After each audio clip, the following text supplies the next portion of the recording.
The smallest acts of kindness can heal the deepest wounds.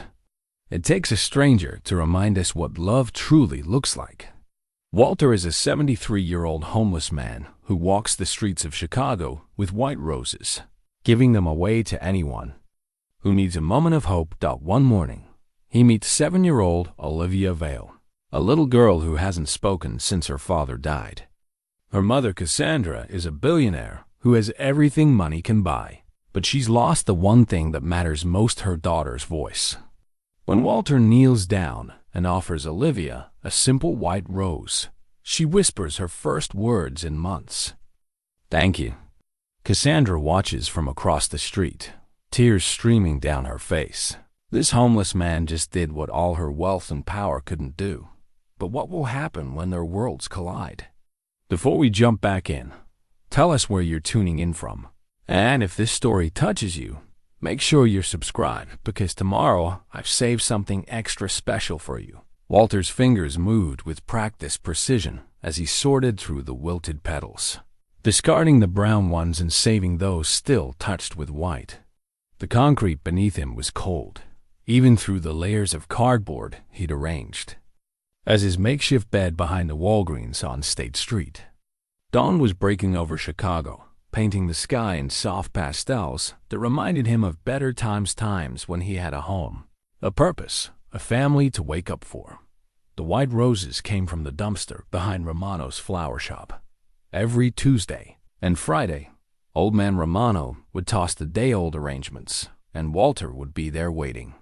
Not to steal, never that, but to rescue the flowers that still had life in them. He'd learned over his 3 years on the streets that beauty didn't stop being beautiful just because someone decided it wasn't perfect anymore.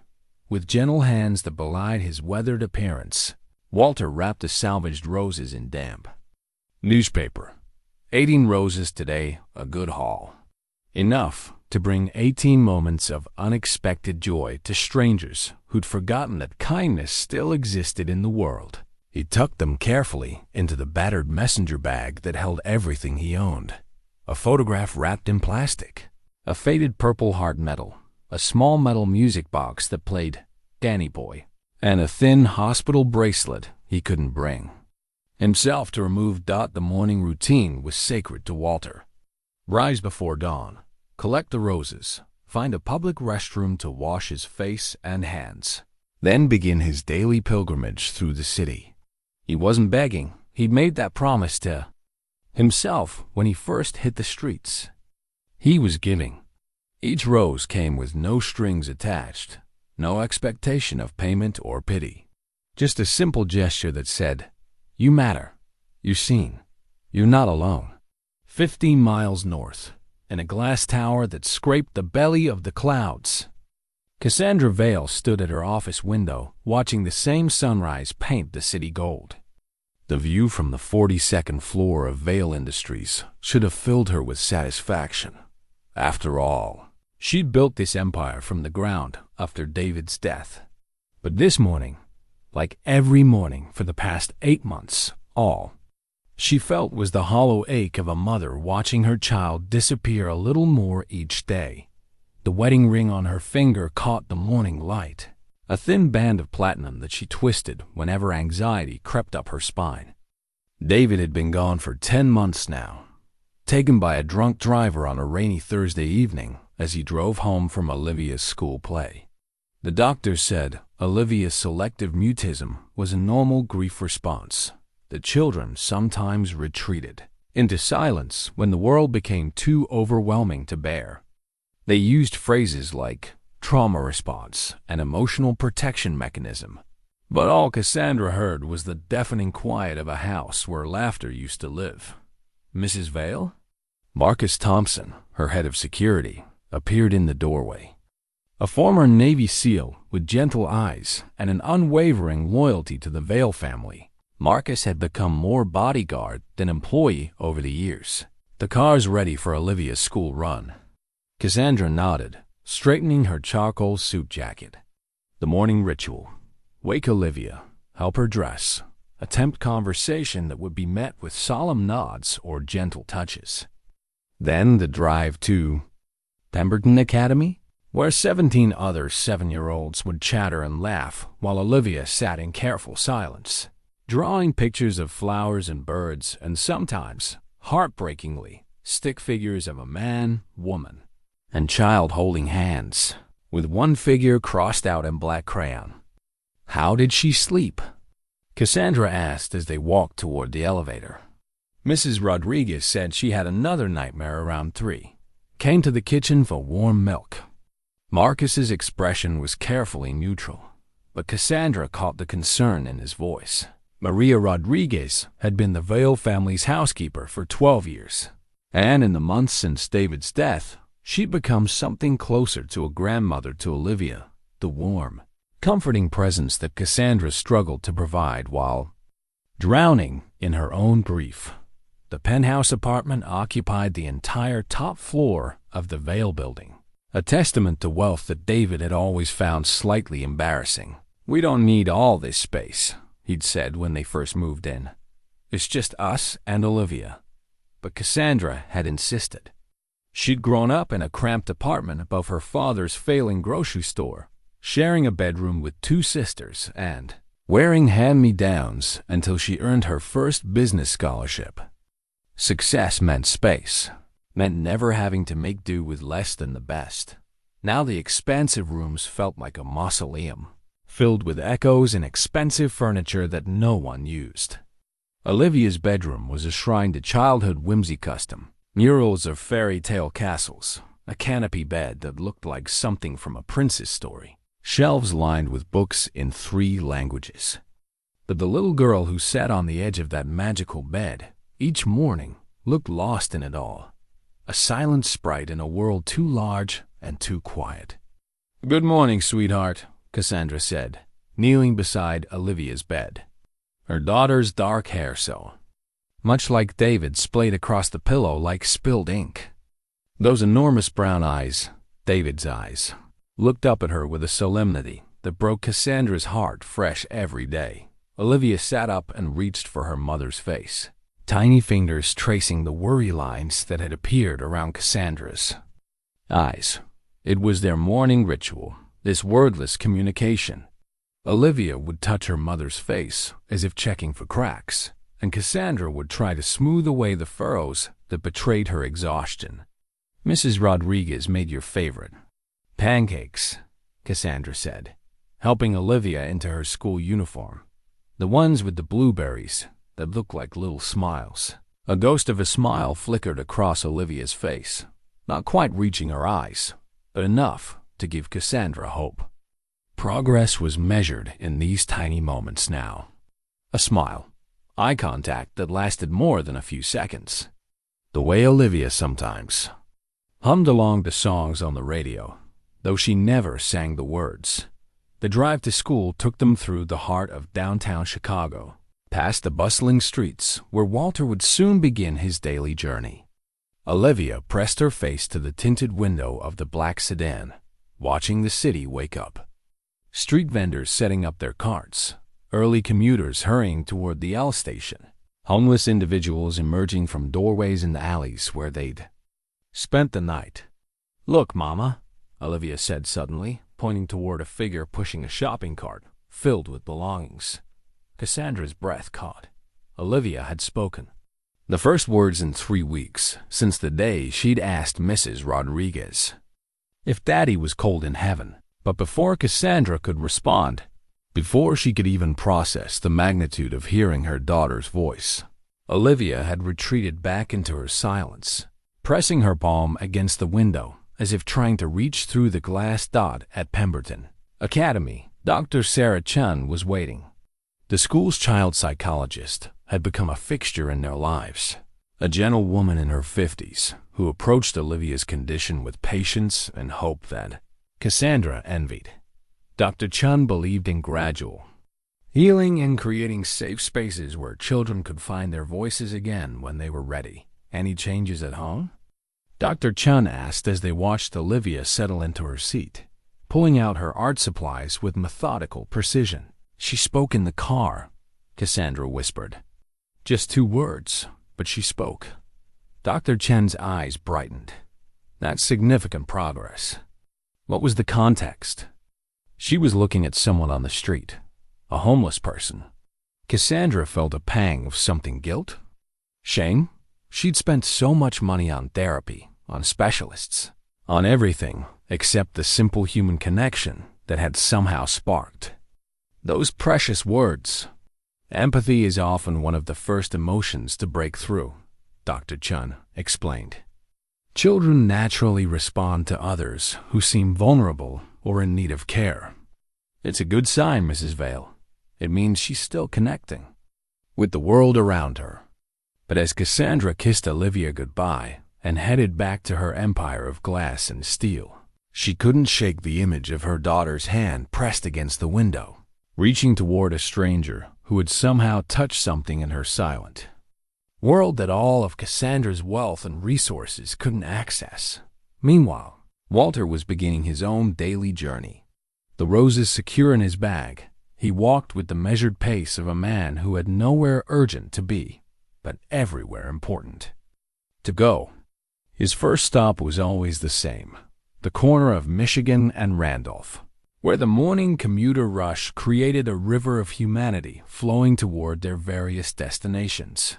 Most people hurried past without seeing him, their eyes trained on their phones or fixed straight ahead. But Walter had learned to spot the ones who needed a rose: the woman clutching divorce papers, the young man whose shoulders sagged with the weight of unemployment, the elderly gentleman who reminded Walter of his father. A gentle good morning and a white rose, offered with a smile that reached his eyes. No speeches, no sermons, just a moment of unexpected beauty in an ordinary day. By mid-morning, Walter had distributed 12 of his 18 roses. His feet were beginning to ache, a reminder that 73 years of living had left their mark on his body, but his spirit felt light. Purpose was a powerful medicine, he discovered. Even when you had nothing, you could still give something away. It was then, as he turned onto the tree-lined street that led to Lincoln Park, that he first saw her. The pink coat was the first thing Walter noticed. In a sea of adult grays and blacks hurrying down the sidewalk, the splash of rose-colored wool stood out like a beacon. The little girl wearing it couldn't have been more than 7, with dark hair that caught the morning light and enormous eyes that seemed to take in everything around her with solemn attention.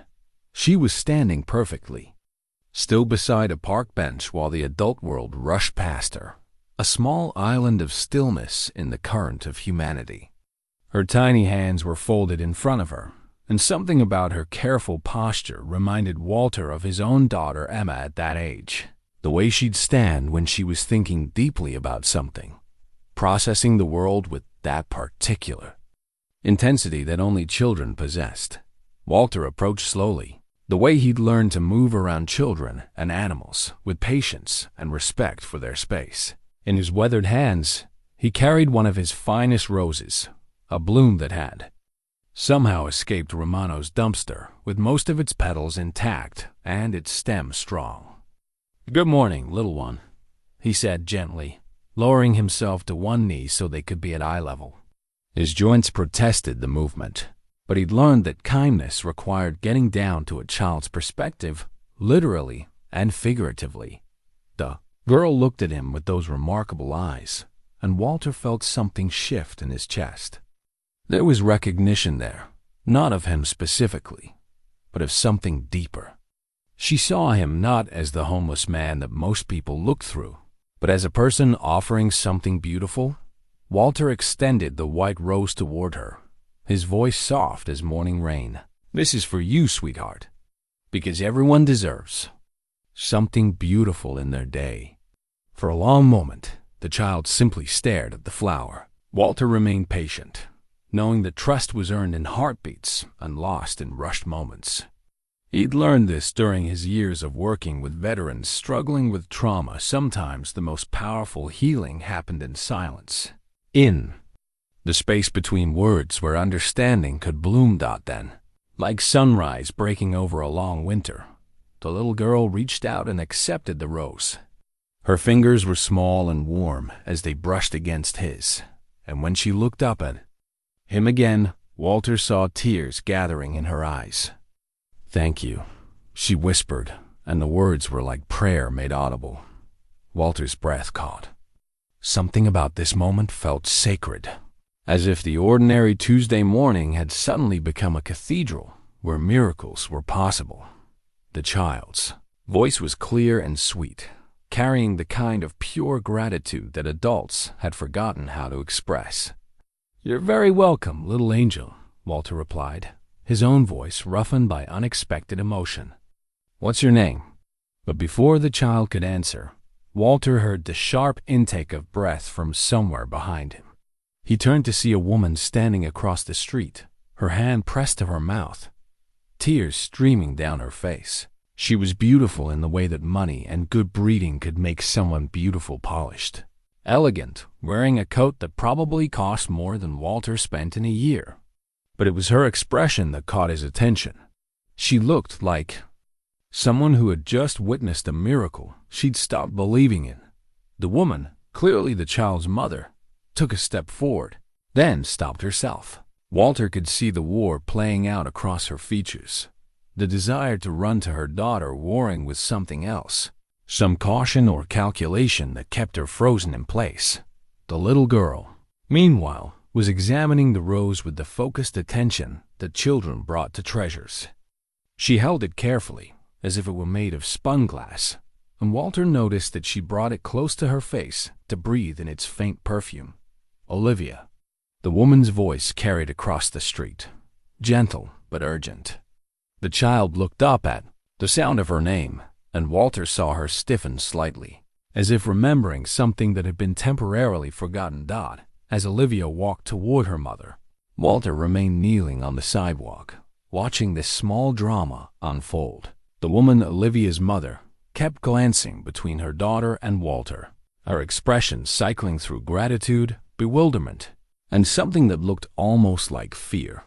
Mother and daughter met in the middle of the street, and Walter watched as the woman knelt down, much as he had, to examine the rose her daughter held. There was a conversation happening between them, conducted in glances and gentle touches, the kind of wordless communication that parents and children develop when words become scarce. After a moment, the woman looked back across the street at Walter. Their eyes met, and in that instant, Walter felt the full weight of what had just occurred. This wasn't just a child accepting a flower. This was something larger, more significant.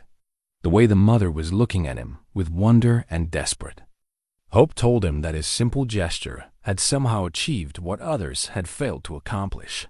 The woman straightened, took her daughter's hand, and began walking toward him.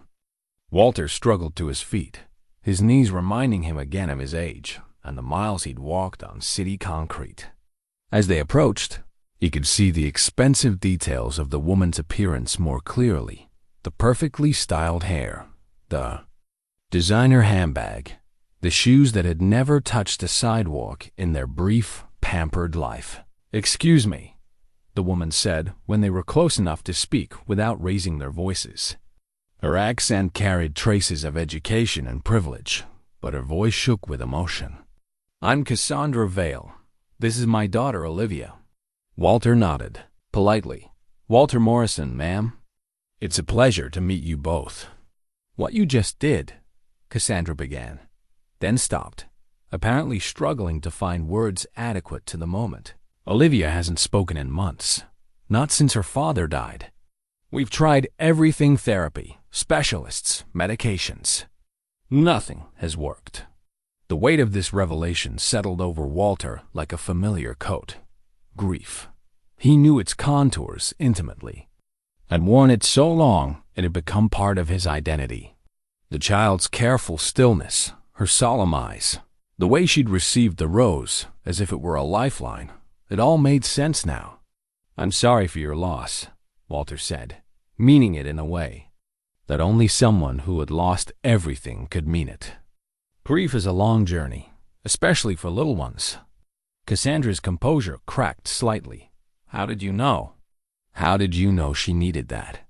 Walter looked down at Olivia, who was still holding the rose and watching their conversation with intelligent eyes. Sometimes we recognize our own reflection in others, even when we don't expect to. Your daughter has kind eyes. Kind eyes usually belong to people who've seen enough sadness to appreciate something beautiful when it comes their way. Are you? Cassandra began, then caught herself. Walter could see her struggling with how to ask about his circumstances, without being offensive. In her world, probably directness was valued, but so was a certain delicate politeness when dealing with the less fortunate. Homeless? Walter finished gently. Yes, ma'am, going on 3 years now. But that doesn't make the roses any less real or the moment any less meaningful. Cassandra looked stricken, as if his honesty had delivered a blow she wasn't prepared for. I didn't mean to imply. No offense taken, Walter assured her. We are what circumstances make us, not what we choose to be. At least not entirely. Olivia tugged on her mother's coat, drawing both adults' attention. When they looked down, she was offering the rose back to Walter, her expression questioning. No, sweetheart, Walter said, crouching down again despite his protesting joints. That one is yours to keep. But if you'd like, I have others. Maybe we could find someone else who needs a little beauty in their day. Olivia's eyes widened, and she nodded with the first genuine enthusiasm Walter had seen from her. She looked up at her mother, clearly seeking permission for this adventure. Cassandra hesitated.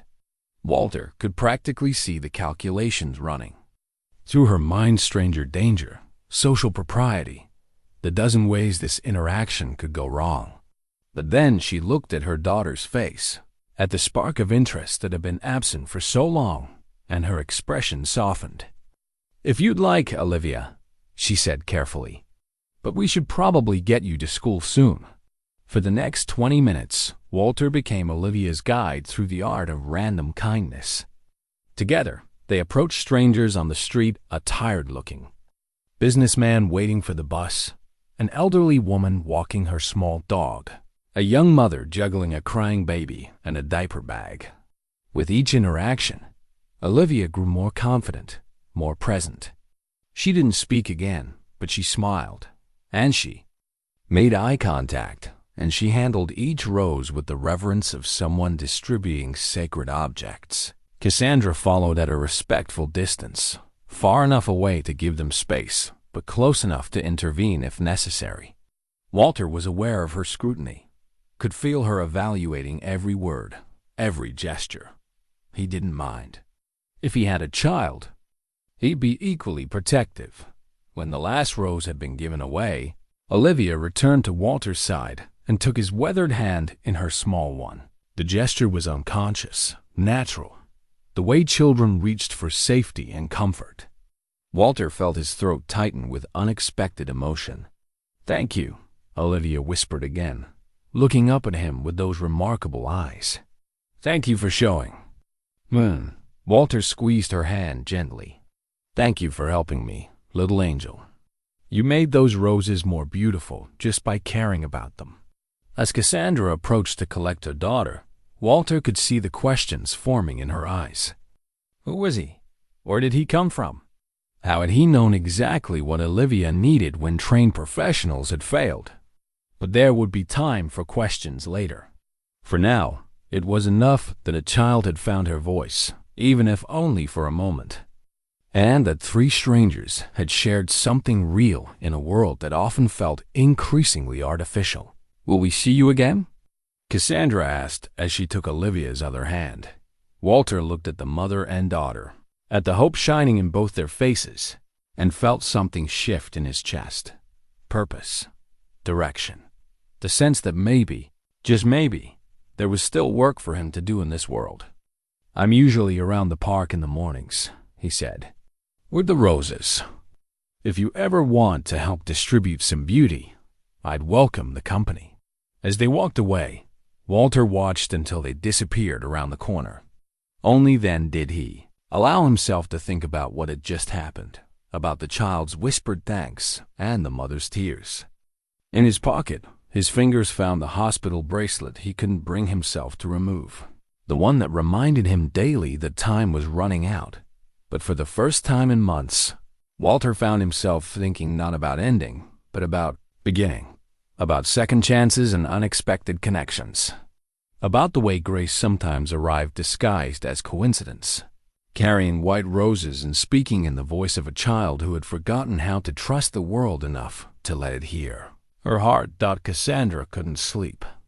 She'd been lying in her king-size bed for 3 hours, staring at the ceiling and replaying the morning's encounter in exhaustive detail.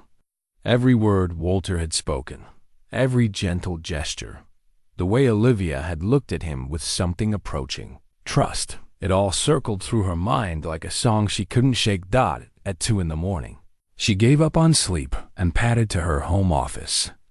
The city sprawled below her windows, a constellation of lights that never truly dimmed. Somewhere out there, Walter was probably curled up in a doorway or shelter, carrying whatever dreams homeless men carried in the dark hours before dawn. She opened her laptop and stared at the blank search bar. What did she even want to know? Who he was, where he came from, whether he was safe to be around her daughter. The questions felt invasive even as they formed, but the memory of Olivia's whispered thank you overrode her discomfort with prying into a stranger's life. Instead of searching, she found herself opening the secure messaging system she used to communicate with Marcus. A head of security was former military, trained in investigation and background checks. If anyone could find information about Walter Morrison without making it feel like a violation, it would be Marcus. Need background check on homeless individual, she typed. Walter Morrison, approximately 73 years old, frequents Lincoln Park area mornings. Interacted with Olivia today. She spoke for first time in months. Need to know if he's safe to be around her. Discreet inquiry only. She sent the message and immediately felt guilty about it. Walter had shown her daughter nothing, but kindness had somehow accomplished what months of therapy hadn't achieved. But she was a mother first, a billionaire second, and mothers didn't take chances with their children's safety, no matter how magical a moment might seem. The response came faster than she expected. Marcus, apparently, was also having trouble sleeping. Understood. Will handle personally. Give me 48 hours. 2 days. 48 hours to decide whether to let this unlikely friendship continue or to protect Olivia from yet another potential loss by keeping her away from the homeless man who had somehow reached through her silence. Meanwhile, across the city, Walter was indeed in a shelter, the Cornerstone Mission on West Van Buren. He'd arrived just before their 10 p.m. cutoff, grateful for a warm bed and a roof that didn't leak. The shelter was run by former addicts and veterans who understood that dignity was as important as a meal, and Walter had been coming here sporadically for the past 6 months. But tonight, sleep eluded him as well. He kept thinking about the little girl in the pink coat, about the way her eyes had lit up when she'd helped distribute the roses. There had been something familiar in her face, in the careful way she'd handled each flower. It reminded him of Emma at that age, when everything in the world still held the possibility of magic. The memory of his daughter always came with a sharp edge of pain, even after all these years. Emma would have been 32 now, probably with children of her own. Instead, she was forever frozen at age 7 in Walter's memory, the victim of a drunk driver who'd run a red light on a rainy Tuesday afternoon. Walter's hand moved unconsciously to the small music box in his belongings. Emma's music box, the one she'd gotten for her 6th birthday. It played Danny Boy, and she'd insisted on winding it up every night before bed, falling asleep to its tinny melody.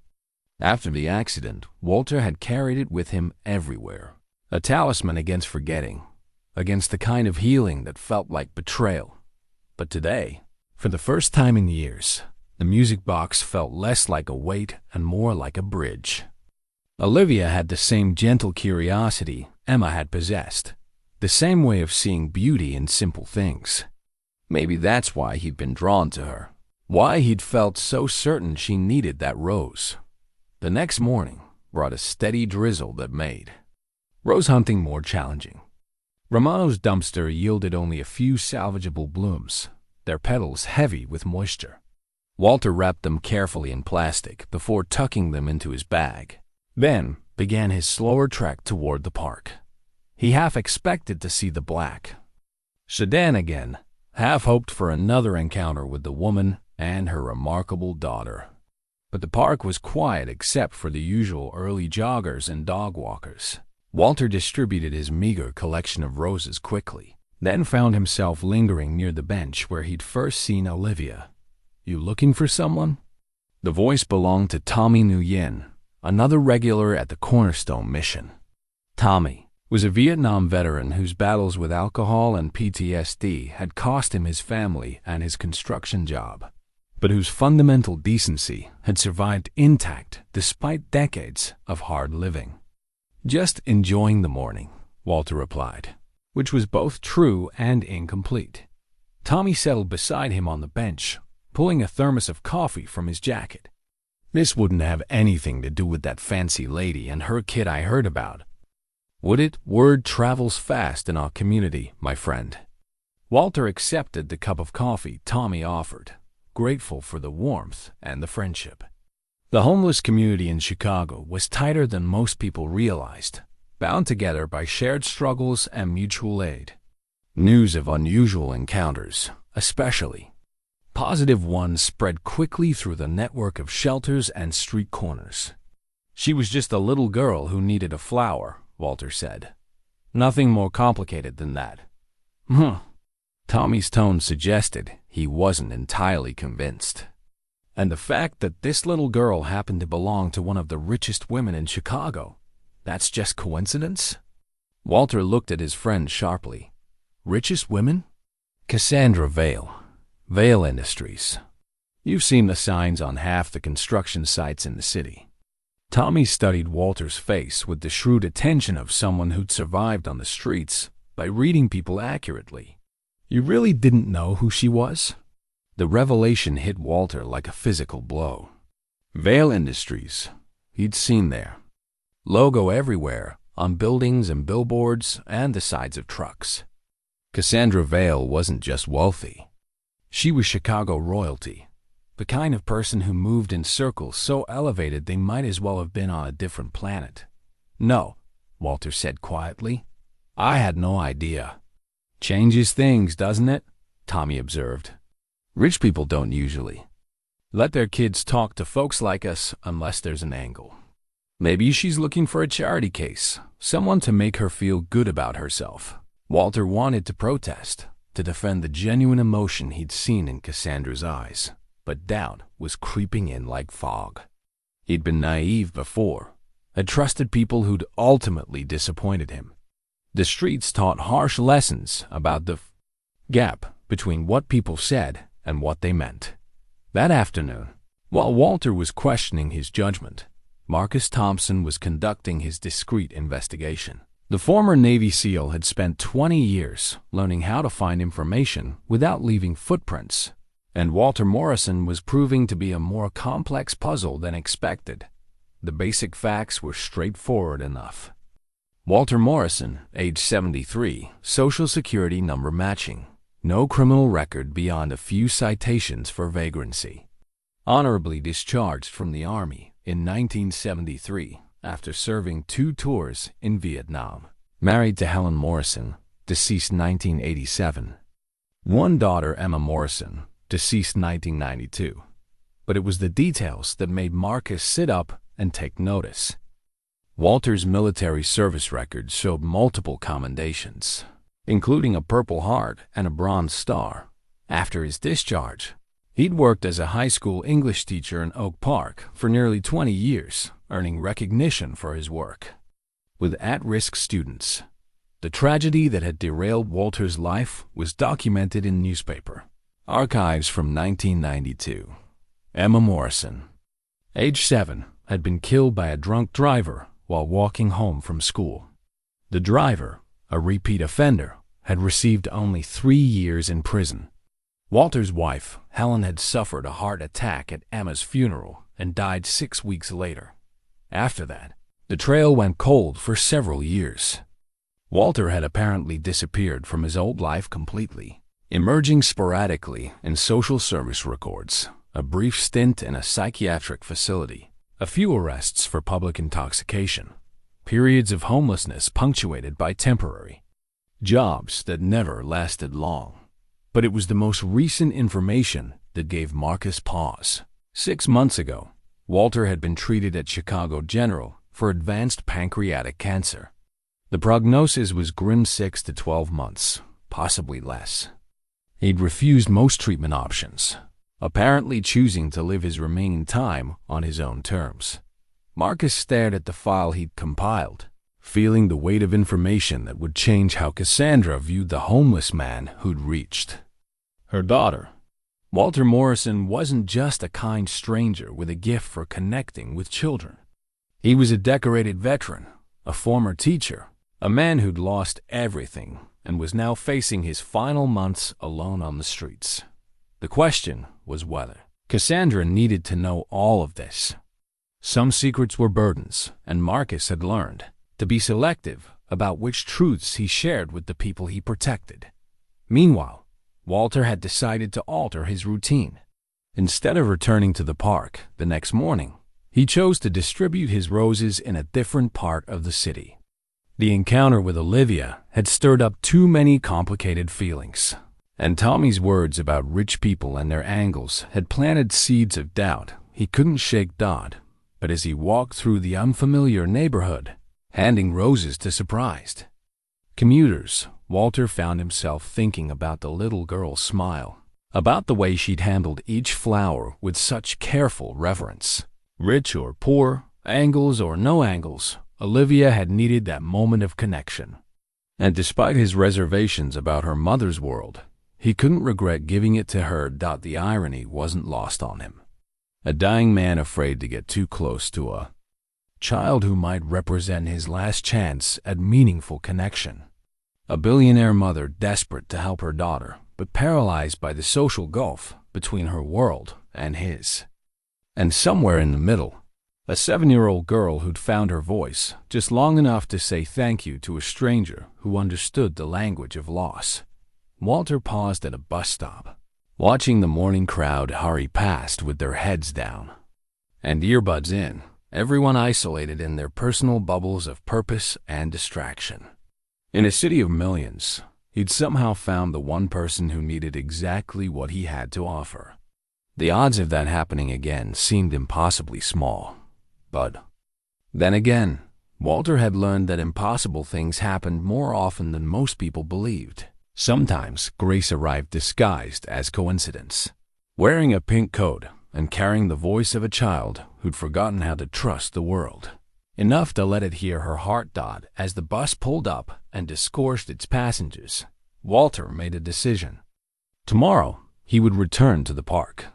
Not because he expected to see Cassandra and Olivia again, but because that bench had become something more than just a place to rest. It had become the site of a small miracle, and miracles, even small ones, deserved to be honored. Thursday morning arrived with the kind of crisp autumn air that made Chicago beautiful, when the lake breeze carried hints of winter, but the sun still held summer's promise. Cassandra had made a decision during her second sleepless night. She was going to return to the park with Olivia, but this time she wouldn't hover at a distance like an anxious spy. If her daughter had connected with this homeless man in some meaningful way, then she owed it to both of them to approach the situation with openness rather than suspicion. "Mana, are we going to see the flower man?" Olivia asked as they walked toward Lincoln Park. Her voice was soft, tentative, but it was voice nonetheless something that had become precious beyond measure in the Vale household. "I hope so, sweetheart," Cassandra replied, surprised by how much she meant it. "Would you like that?" Olivia nodded with the first genuine enthusiasm Cassandra had seen from her in months. The child had been asking about Walter the flower man since their encounter 2 days earlier, using gestures and drawings when words wouldn't come. Mrs. Rodriguez had found a picture Olivia had drawn, a stick-figure man with white circles around him like snow, standing next to a smaller figure with long dark hair. Walter was already there when they arrived, sitting on the same bench with his messenger bag beside him, but something was different about his posture today, more guarded, less open. He looked up when he saw them approaching, and Cassandra caught a flicker of something in his expression that might have been uncertainty. "Good morning, Walter," she said, leading Olivia by the hand. "I was hoping we might find you here, Mrs. Vale." Walter stood, his manners impeccable despite his worn clothing. "And Miss Olivia, how are you this fine morning?" Olivia let go of her mother's hand and walked directly to Walter, looking up at him with those serious dark eyes. Without a word, she reached into her small backpack and pulled out a drawing, a careful crayon rendering of a man surrounded by white flowers, with a little girl standing beside him. "I made this for you," she whispered, offering the paper with both hands. Walter accepted the drawing with the reverence of someone receiving a priceless artifact. His weathered hands trembled slightly as he studied the artwork, and Cassandra saw his throat work as he swallowed hard. "This is beautiful, little angel," he said, his voice rough with emotion. "Absolutely beautiful. Thank you. Do you have roses today?" Olivia asked, her words coming easier now, as if Walter's presence had unlocked something in her that remained closed to everyone else. Walter glanced at Cassandra, seeking permission, and she nodded. "I do indeed. Would you like to help me share them again?"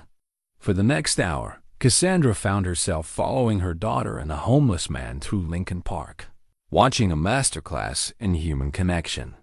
Walter had an intuitive gift for reading people, for knowing exactly who needed a moment of unexpected kindness. He guided Olivia toward a young mother struggling with a crying toddler, an elderly man feeding pigeons alone on a bench, a teenage girl who looked like she'd been crying. With each interaction, Olivia grew more confident. She began adding her own words to Walter's gentle introductions. "This is for you," she would say, offering a rose with a smile that could have melted glaciers. "To make your day prettier." Cassandra watched her daughter transform before her eyes. This was the Olivia she remembered from before David's death, curious, empathetic, eager to engage with the world around her. The child psychiatrists had theorized that Olivia's mutism was her way of controlling a world that had suddenly become unpredictable and dangerous. But here, with Walter, she seemed to have found a safe space to practice being herself again. "She's remarkable," Walter said during a quiet moment while Olivia was carefully selecting which rose to give to a street musician. "You've raised a very special little girl, Mrs. Vale." "Please, call me Cassandra," she said. "And I think you're the one who's remarkable. What you've done for her in just 2 days. It's more progress than we've seen since the funeral." Walter's expression grew thoughtful. Grief is strange territory, especially for children. Sometimes we need permission to feel joy again, and sometimes that permission has to come from someone who understands the landscape of loss. There was something in his tone that made Cassandra study his face more carefully. She saw lines etched by sorrow, eyes that held the kind of deep sadness that came from experience rather than sympathy. This man knew grief intimately, had walked its dark paths, and somehow emerged on the other side, still capable of gentle kindness. "You've lost someone," she said. It wasn't a question. Walter nodded slowly. "My daughter, Emma. She was Olivia's age when—" He stopped, took a breath. "It was a long time ago, but some losses never stop echoing." Cassandra felt something shift. In her chest, a recognition that went deeper than words. Here was someone who understood the particular agony of losing a child, even if in his case it had been death rather than the living loss of silence. No wonder Olivia had responded to him so immediately. Children were intuitive about pain. They recognized fellow travelers on difficult roads. "I'm so sorry," Cassandra said, and meant it in a way that only another parent could mean it. Thank you. And I'm sorry for your loss as well. Olivia's father, was it recent? 10 months ago. Car accident. The words still felt like stones in her mouth. She hasn't been the same since. None of us have. They stood in comfortable silence for a moment. Two people bound by the universal language of loss, watching Olivia charm the street musician in two, accepting not just a rose, but a spontaneous hug. She's healing, Walter observed. It may not feel like it from the inside, but healing is happening. Children are remarkably resilient when they feel safe enough to be vulnerable. Is that what you do for her? Make her feel safe? Walter considered this. I think maybe we make each other feel safe. There's something honest about having nothing left to lose. It makes you free to just be present for whatever's happening. Right now, Olivia doesn't have to worry about disappointing me or living up to my expectations. I'm just a flower man who has nowhere else to be and nothing more important to do than pay attention to her. Cassandra felt a stab of something that might have been envy. When was the last time she'd been fully present for her daughter, without also thinking about board meetings or quarterly reports or the dozens of responsibilities that came with running a billion-dollar company? She'd been so focused on providing for Olivia's future that she'd forgotten to be available for her present. Would you? Cassandra began, then stopped herself. The question felt presumptuous, potentially offensive. But Olivia's laughter, clear and genuine as she listened to the street musician's guitar, gave her courage. Would you consider spending more time with her? With us? I know it's an unusual request, but you've given her something I can't seem to provide. Walter's expression grew guarded again, and Cassandra could almost see him weighing her words for hidden agendas. Mrs. Vale, Cassandra, I appreciate the offer, but I'm not sure that would be appropriate. We come from very different worlds. Do we? We're both people who love a little girl and want to see her happy. That seems like the same world to me. Before Walter could respond, Olivia came running back to them, her face flushed with excitement. The music man said, I have a beautiful smile. And he played Twinkle, Twinkle, Little Star just for me. That's wonderful, sweetheart, Cassandra said, kneeling to Olivia's level. Did you thank him? I did. And I told him you were my mama and Walter was my friend. Olivia looked between the two adults with satisfaction, as if she'd solved some complicated problem by simply stating the obvious. Walter's carefully maintained emotional distance cracked slightly at being called Olivia's friend. That's quite an honor, little angel. I'm proud to be your friend. Will you come have lunch with us? Olivia asked with the direct simplicity of childhood. Mrs. Rodriguez makes the best grilled cheese sandwiches in the whole world. Cassandra held her breath, knowing this moment balanced on a knife's edge. Walter could say no, probably should say no, given the social complexities involved. But Olivia was looking at him with such hopeful expectation, and Cassandra found herself hoping he'd say yes almost as much as her daughter clearly did. I'm not sure that's, Walter began. Please? Olivia interrupted, taking his weathered hand in her small one. I want to show you my room, and my books, and the garden where Mrs. Rodriguez grows tomatoes. Walter looked at their joined hands, then at Cassandra, who tried to convey with her expression that the invitation was genuine and unconditional. Finally, he sighed in the way that adults do when they've been thoroughly outmaneuvered by a 7-year-old. Well, he said, I suppose I could manage lunch, but only if you promise to show me those tomatoes. I used to grow quite a garden myself, back in the day. Olivia's smile could have powered the entire city. Really? Will you teach me how to grow flowers? Real ones, like the roses? I'd be honored to teach you everything I know about growing beautiful things, Walter said, and Cassandra heard the deeper promise in his words, not just about gardening, but about nurturing the beautiful spirit that was slowly re-emerging in her daughter Dot as they walked toward the black sedan that Marcus had kept at a discreet distance. Cassandra felt something she hadn't experienced in months: hope. Not the desperate, grasping hope that came from trying to force healing, but the quiet, steady hope that came from watching it happen naturally. Walter hesitated when he saw the luxury car, his ingrained sense of social propriety warring with his Olivia's enthusiastic tugging on his hand. But Cassandra opened the door herself, sliding over to make room, and after a moment, he climbed in beside them. The ride to the Vale building was quiet but not uncomfortable.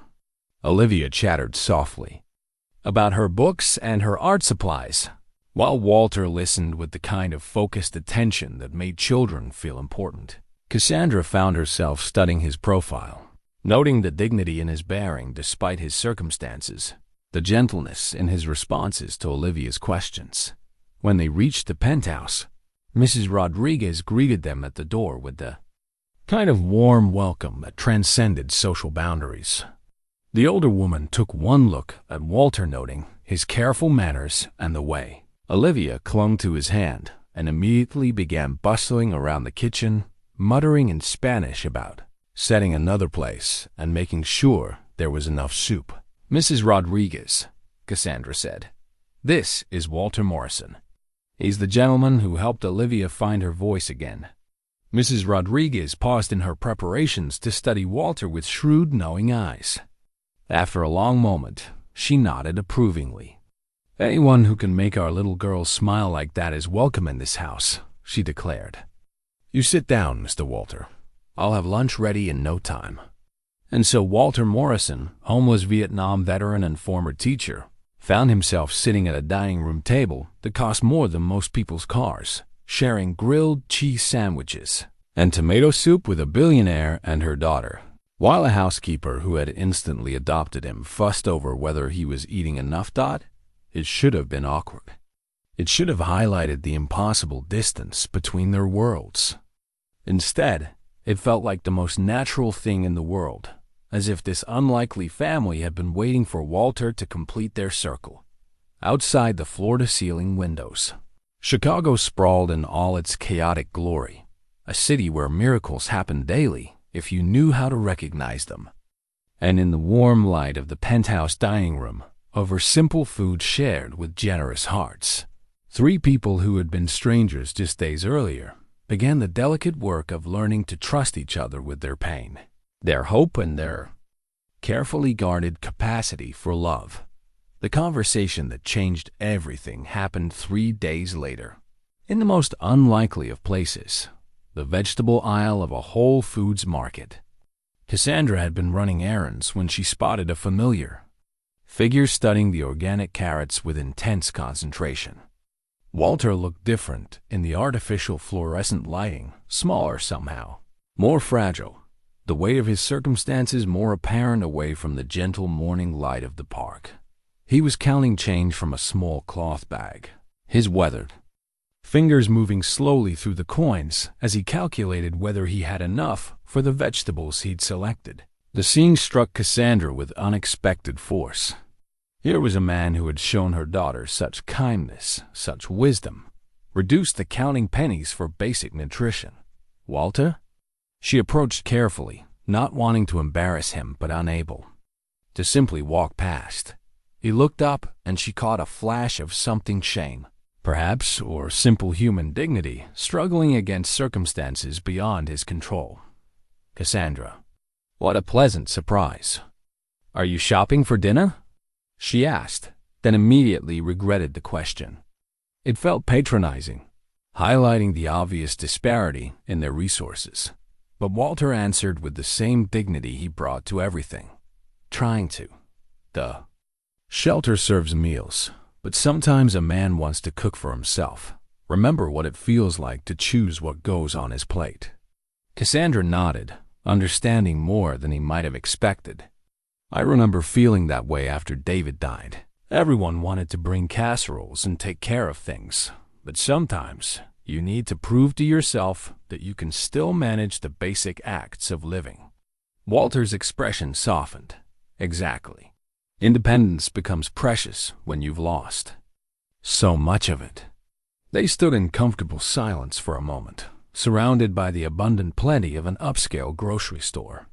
Finally, Cassandra took a deep breath and made a decision that had been building since that first lunch in her penthouse. "Walter, I have a proposition for you. And before you say no, please hear me out completely." His shoulders tensed slightly. The wariness of someone who'd learned that propositions from wealthy people often came with strings attached. "I need help," Cassandra continued. "Not charity, not pity, actual help. Olivia has made more progress in the past week than she has. In the past 10 months, and it's entirely because of you. You have a gift with her, something I can't provide no matter how much money I spend on specialists and therapists." "Cassandra, please, let me finish. I know this is unconventional, but I'd like to offer you a job, officially. Not as charity, but as employment. I need someone to help with Olivia's emotional healing. Someone who understands loss and can guide her through this process. You'd have your own space, a small apartment in our building, completely private. A salary, health insurance, the dignity of honest work." Walter stared at her, his expression cycling through surprise, suspicion, and something that might have been longing. "You're offering me a job as what, exactly? I'm not qualified to be a nanny or a therapist." "You're qualified to be Walter Morrison," Cassandra said simply. "The man who gave my daughter her voice back.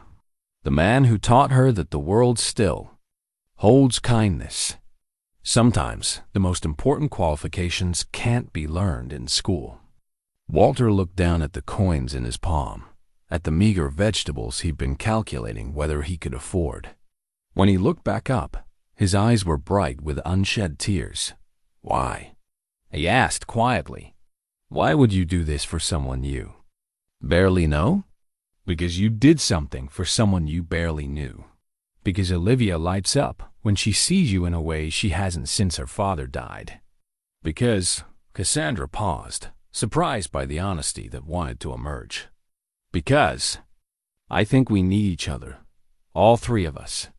Walter was quiet for a long time, and Cassandra could see him wrestling with pride, fear, and hope. Finally, he spoke. "What exactly would this job entail?" "Spending time with Olivia. Taking her to the park, teaching her about flowers and growing things, being the kind and patient presence you already are. Maybe helping with some light groundskeeping at the estate. I know you mentioned having a garden once. Basically, being yourself, but with the security of knowing you have a home and health care. And when she's healed, when she doesn't need me anymore?" The question hit Cassandra harder than she'd expected.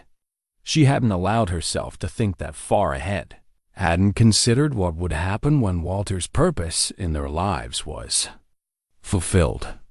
But looking at his weathered face, at the dignity he maintained despite his circumstances, she realized the truth. "I don't think healing works that way," she said slowly. "I don't think we ever stop needing the people who help us become whole again. And honestly, Walter, I think you might be good for me too. I've been so focused on protecting Olivia from more loss that I've forgotten how to help her embrace life. You remember things I've forgotten." Walter studied her face as if looking for deception, for the catch that experience had taught him to expect. But Cassandra met his gaze steadily, letting him see the genuine need behind her offer. "I have conditions," he said finally. "Name them. I want to be honest with you about my situation. Complete honesty. There are things about my health, my circumstances, that you should know before you make this offer permanent." Cassandra felt a flutter of apprehension, but nodded. "I'm listening." Walter glanced around the busy store, then back at her. "Not here. This conversation deserves privacy and time, but I'll tell you everything, and then you can decide if the offer still stands." "It will," Cassandra said with more certainty than she'd felt about anything in months. "Whatever it is, Walter, it won't change what you've already given us." That evening, in the quiet of Cassandra's home office, Walter told her about the cancer, about the 6-month prognosis he'd received, about his decision to refuse aggressive treatment, about the hospital bracelet he wore as a reminder that time was a luxury he could no longer take for granted. Cassandra listened without interruption, her hands folded tightly in her lap to keep them from shaking. When he finished, the silence stretched between them like a bridge neither was sure they could cross. "How long?" she asked finally. "The doctor said 6 months, maybe less." "That was 4 months ago." "And you were going to spend your remaining time on the streets?" Walter's smile was sad but peaceful. "I was going to spend my remaining time trying to do some good in the world. The roses, the small kindnesses, that was my way of making the end mean something." Cassandra felt tears she'd been holding back for days finally spill over. "And now?" "Now I think maybe I can do more good with a home than without one. Maybe I can help a little girl heal completely before—" He stopped, unable to finish the sentence. "Before what, Walter? Before you give up? Before you decide that 2 months with a family who cares about you isn't worth fighting for?" Walter looked surprised by the intensity in her voice. "Cassandra, no, listen to me. You've spent the past 4 months preparing to die alone, convinced that you have nothing left to offer the world. But you've given my daughter the most precious gift imaginable. You've taught her to trust joy again. Do you really think that's the kind of man who has nothing left to give?" Walter stared at her, and for the first time since she'd known him, he looked genuinely shaken. "There are treatments," Cassandra continued, her voice gentle but firm. "Experimental therapies, clinical trials. Let me help you explore every option. Not because I think money can fix everything, but because some fights are worth having and some people are worth fighting for. I can't let you. You can't let me what? Care about someone who's shown my family nothing but kindness. Try to save the man who saved my daughter?" Cassandra leaned forward, her eyes bright with determination. "Walter Morrison, you've spent months learning how to die gracefully. Maybe it's time to remember how to live hopefully." Walter sat quietly for a long time, his fingers working the hospital bracelet around his wrist. When he finally spoke, his voice was barely a whisper. "I'd forgotten what it felt like to have someone fight for me." "Then let me remind you," Cassandra said. "Let us remind you. Take the job, Walter. Take the apartment and the health care, and the chance to see Olivia grow up a little more. Take the risk that maybe, just maybe, there's still time for good things to happen." Walter looked at her, really looked, as if seeing her clearly for the first time. "You know this changes everything between us. Once you know someone's dying, you can't unknow it. Every interaction becomes weighted with goodbye, maybe," Cassandra said. "Or maybe every interaction becomes weighted with grace. Maybe knowing how precious time is makes us better at not wasting it." Walter smiled then, the first genuinely happy expression she'd seen from him. "You're quite remarkable, Cassandra Vale." "I'm a mother," she replied. "And mothers will move mountains for their children. They'll also move mountains for the people their children love." 2 days later, Walter Morrison moved into a small but comfortable apartment on the 5th floor of the Vale building. For the first time in 3 years, he had an address, a mailbox, a key to his own front door. More importantly, he had purpose.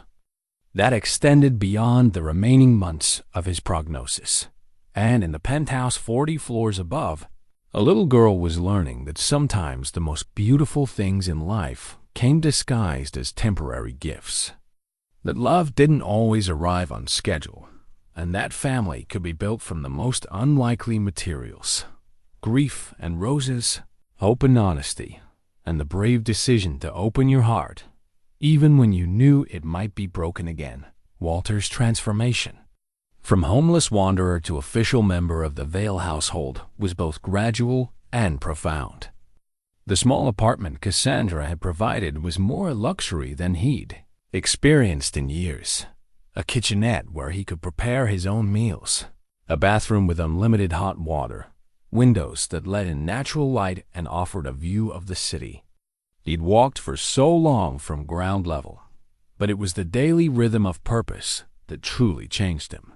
Each morning, he would meet Olivia in the building's private garden, a rooftop oasis that Cassandra had rarely used but that Walter quickly transformed into a classroom for life's gentler lessons. Together, they tended to the existing plants and began preparing beds for a spring garden that Walter might not live to see bloom. "Why do flowers need so much care?" Olivia asked one morning as they carefully transplanted seedlings into larger pots. Her vocabulary had expanded dramatically in the 2 weeks since Walter had moved in, as if his constant presence had given her permission to fill the silence that had surrounded her for so long. "They don't really," Walter replied, his hands gentle as he guided hers in packing soil around delicate roots. "Flowers are remarkably strong.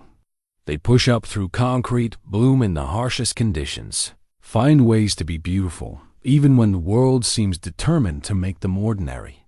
But when someone takes the time to care for them properly, they become extraordinary."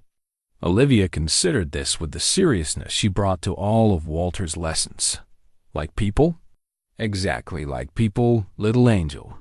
We can survive on our own, but we thrive when someone believes we're worth tending." From her office window, Cassandra often watched these garden conversations, her heart tight with an emotion she couldn't quite name. There was joy in seeing Olivia so animated, so engaged with the world around her.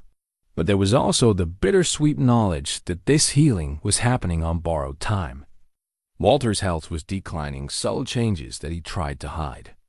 But that became apparent to anyone who spent time with him. The way he moved a little more slowly in the mornings, the careful way he rationed his energy throughout the day, the prescription bottles that had appeared in his apartment's medicine cabinet. Dr. Chun had been amazed by Olivia's progress. The child who had been silent for months was now chattering about photosynthesis and root systems, drawing elaborate pictures of the garden she and Walter were planning, writing short stories about flowers that could talk. But the psychologist had also gently warned Cassandra about the potential trauma of another loss, the risk of Olivia retreating even further if Walter's condition worsened. "She's attached to him in a way that's both beautiful and concerning," Dr. Chun had explained during their latest consultation. "The healing he's facilitated is real and significant, but we need to prepare her for the possibility that this relationship may not be permanent." Cassandra had nodded, understanding the wisdom in the doctor's words while simultaneously resenting them. Why couldn't they simply enjoy this period of grace without constantly preparing for its end? Why did every moment of happiness have to be shadowed by the specter of loss?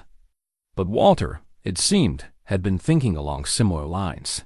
One evening, as they sat in the garden watching Olivia water the seedlings with careful precision, he broached the subject that had been hovering unspoken between them. "She needs to know," he said quietly, "about my situation. Not the medical details, but the reality that I won't be here forever." Cassandra felt her stomach clench. "She's 7 years old, Walter. She's already lost her father. I can't ask her to consciously face losing you too. You're not asking her to face it. Life is asking her to face it. The question is whether she'll face it with preparation and support, or whether she'll be blindsided by another sudden loss." Walter's words carried the weight of hard-earned wisdom, but Cassandra couldn't bring herself to agree. She's finally happy again. She's talking, laughing, excited about tomorrow. I won't take that away from her. "I'm not suggesting we take it away," Walter said gently. "I'm suggesting we teach her that happiness and uncertainty can coexist, that loving someone doesn't require guarantees about the future." Their conversation was interrupted by Olivia's excited voice calling from across the garden. "Walter, Cassandra, come see. The rose seeds are sprouting." They hurried over to where Olivia was kneeling beside a small pot, her face bright with wonder. Sure enough, tiny green shoots were pushing through the soil, the beginning of what might eventually become the white roses that had started their unlikely family. "How long before they bloom?" Olivia asked, looking up at Walter with complete trust in his knowledge. Walter knelt beside her, his expression careful as he considered his answer. Rose seedlings are slow to mature, little angel. It might be a year or two before we see flowers. But we will see flowers, right?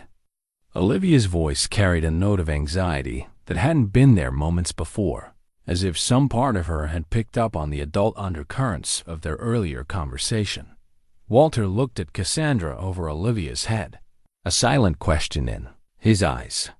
This was the moment of choice, the opportunity to begin preparing Olivia for uncertainty, or to offer false comfort that might make an eventual loss more devastating. Cassandra found herself nodding slightly, giving Walter permission to choose honesty over easy reassurance. "I hope we will," Walter said, his voice gentle but truthful. "But growing things teach us that we can't control everything about the future. What we can control is how much love and care we put into the present moment. These seeds will become roses because we're tending them today, right now. The blooming part that's in nature's hands, not ours." Olivia absorbed this with the thoughtful expression she wore when processing complex ideas. "So we take care of them as long as we can, and trust that the growing will happen?" "That's exactly right, sweetheart.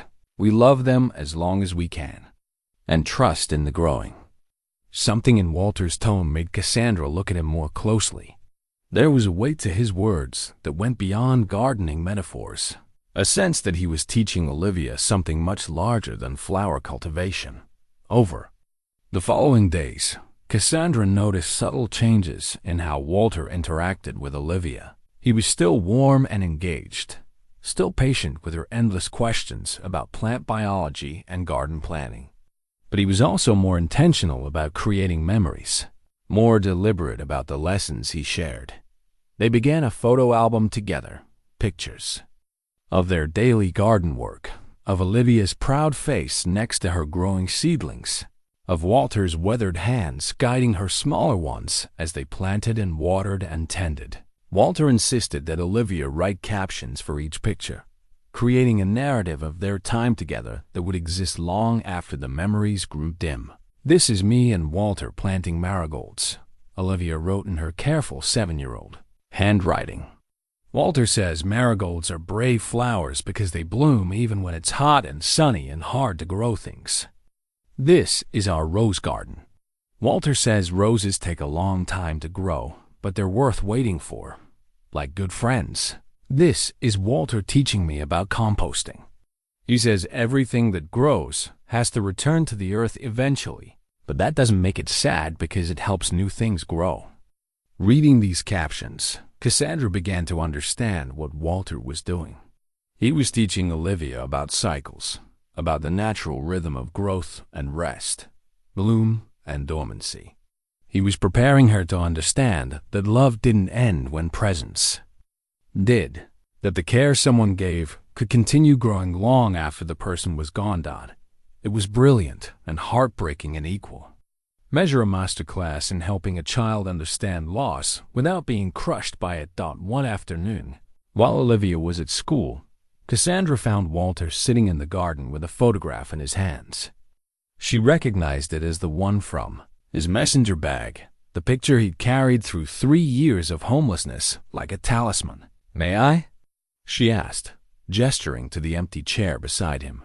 Walter nodded, and she saw that the photograph showed a little girl with dark hair and bright eyes, posed beside a garden very similar to the one he was creating with Olivia. "Emma," he said simply. "This was her garden, the last one we planted together before."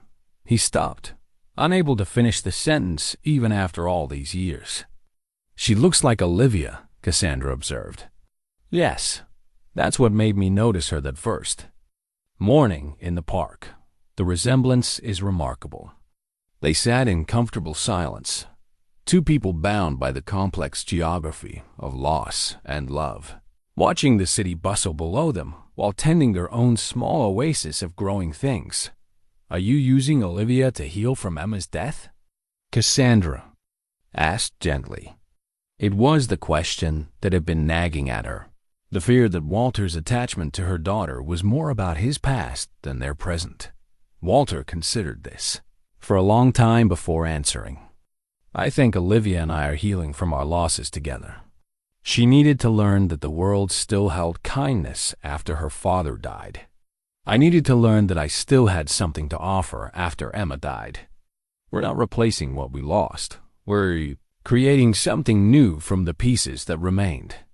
Cassandra felt something relax in her chest, a tension she hadn't realized she'd been carrying.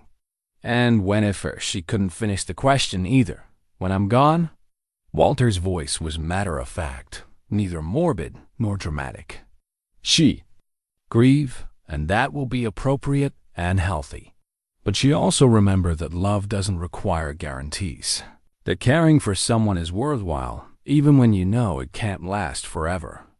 Those are lessons that will serve her well, whatever the future brings. As if summoned by their conversation, Olivia appeared in the garden's doorway, home from school with grass stains on her uniform and dirt under her fingernails from the playground garden. She'd insisted they start there too. "Walter, the sunflowers at school are taller than me now," she announced, running to hug him with the unself-conscious affection of childhood. Walter embraced her carefully, and Cassandra saw him memorize the moment, the weight of her small body against his chest, the scent of sunshine in her hair, the infectious enthusiasm in her voice. He was collecting these experiences like pressed flowers, preserving them against the long winter he knew was coming. But Olivia, secure in the rhythm of their daily routine, was already moving on to the next excitement. Can we plant something new today? Something that will grow really fast so we can see it change. What did you have in mind, little angel?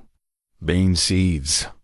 Mrs. Patterson at school says bean plants grow so fast you can almost watch them do it. And when they're done growing, we can eat them. Walter laughed, the sound rich with genuine delight. Bean seeds it is. Let's go see what we can find in the seed collection. As Olivia ran ahead to gather supplies, Walter lingered for a moment with Cassandra.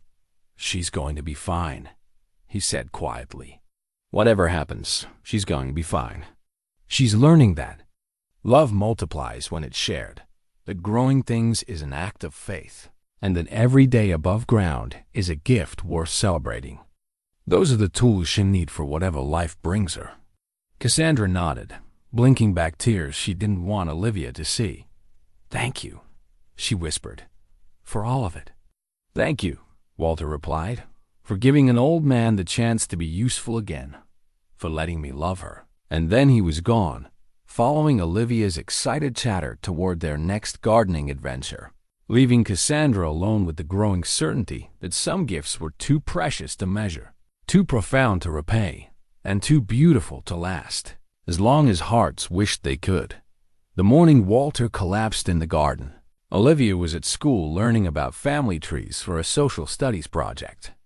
She was supposed to interview her relatives about their histories, but with her father dead and her maternal grandparents living in distant Florida, the assignment felt more complicated than her teacher had probably intended. Cassandra was in her office when Marcus called, his voice tight with controlled urgency. "Mrs. Vale, you need to come home immediately. Walter's been taken to Chicago General. Mrs. Rodriguez is with him." The elevator ride to the penthouse seemed to take forever, each floor marking another spike of anxiety. When she burst through the front door, Mrs. Rodriguez was waiting with red-rimmed eyes and hands that shook as she reached for Cassandra. "He was watering the tomatoes," she said in rapid Spanish before switching to English. One moment he was laughing about something Olivia had written in her garden journal. The next he was on his knees, couldn't breathe. The paramedic said his blood pressure dropped, something about the cancer spreading. Cassandra's world tilted. She'd known this moment would come, but knowing and experiencing were vastly different territories. "Is he stable for now?" But Cassandra, Mia, they want to run tests, and there are forms, medical history questions. He keeps asking for something from his apartment, some papers he says you need to see. At the hospital, Walter looked smaller than Cassandra had ever seen him, dwarfed by the machinery surrounding his bed. But his eyes were alert when she entered the room, and he tried to sit up despite the nurse's protests. "Cassandra, thank God. We need to talk. There are things I should have told you weeks ago. Walter, you need to rest. Whatever it is can wait." "No." His voice carried an urgency that stopped her protest. "It can't wait. Not anymore. In my apartment, in the desk drawer, there's a folder. Marcus has the key. Bring it here, please." Something in his tone, fear mixed with resignation, sent her hurrying back to his small apartment. The folder was exactly where he'd said it would be, thick with documents that felt heavy in her hands. She returned to find Walter arguing with a doctor about pain medication, insisting he needed to stay alert for an important conversation. "Walter, what is this about?" Cassandra asked, settling into the bedside chair with the folder in her lap. Walter's hands trembled as he reached for a water cup. "Open it." The photograph first, the one in the plastic sleeve. Cassandra's fingers found the photograph, and her breath caught. It was a wedding picture, clearly from the 1970s, based on the styling. The bride was radiant in simple white, the groom handsome in his military dress uniform. But it was the older man standing behind them, his hand on the groom's shoulder. That made Cassandra's world stop spinning. The face was younger, unlined by decades of sorrow and hardship, but unmistakable. Walter Morrison, 30 years younger, beaming with pride as he stood behind. "That's David," she whispered, her voice barely audible. "That's my husband." Walter nodded, tears streaming down his weathered cheeks. "David Morrison Vale. He took your name when you married, said he wanted to start fresh, make his own way without the family connections. But he was my son, Cassandra. My boy." The folder slipped from Cassandra's numb fingers, documents scattering across the hospital floor. Wedding certificates, birth records, military service papers, the paper trail of a family she'd never known existed. "You're David's father." The words felt foreign in her mouth, impossible to process.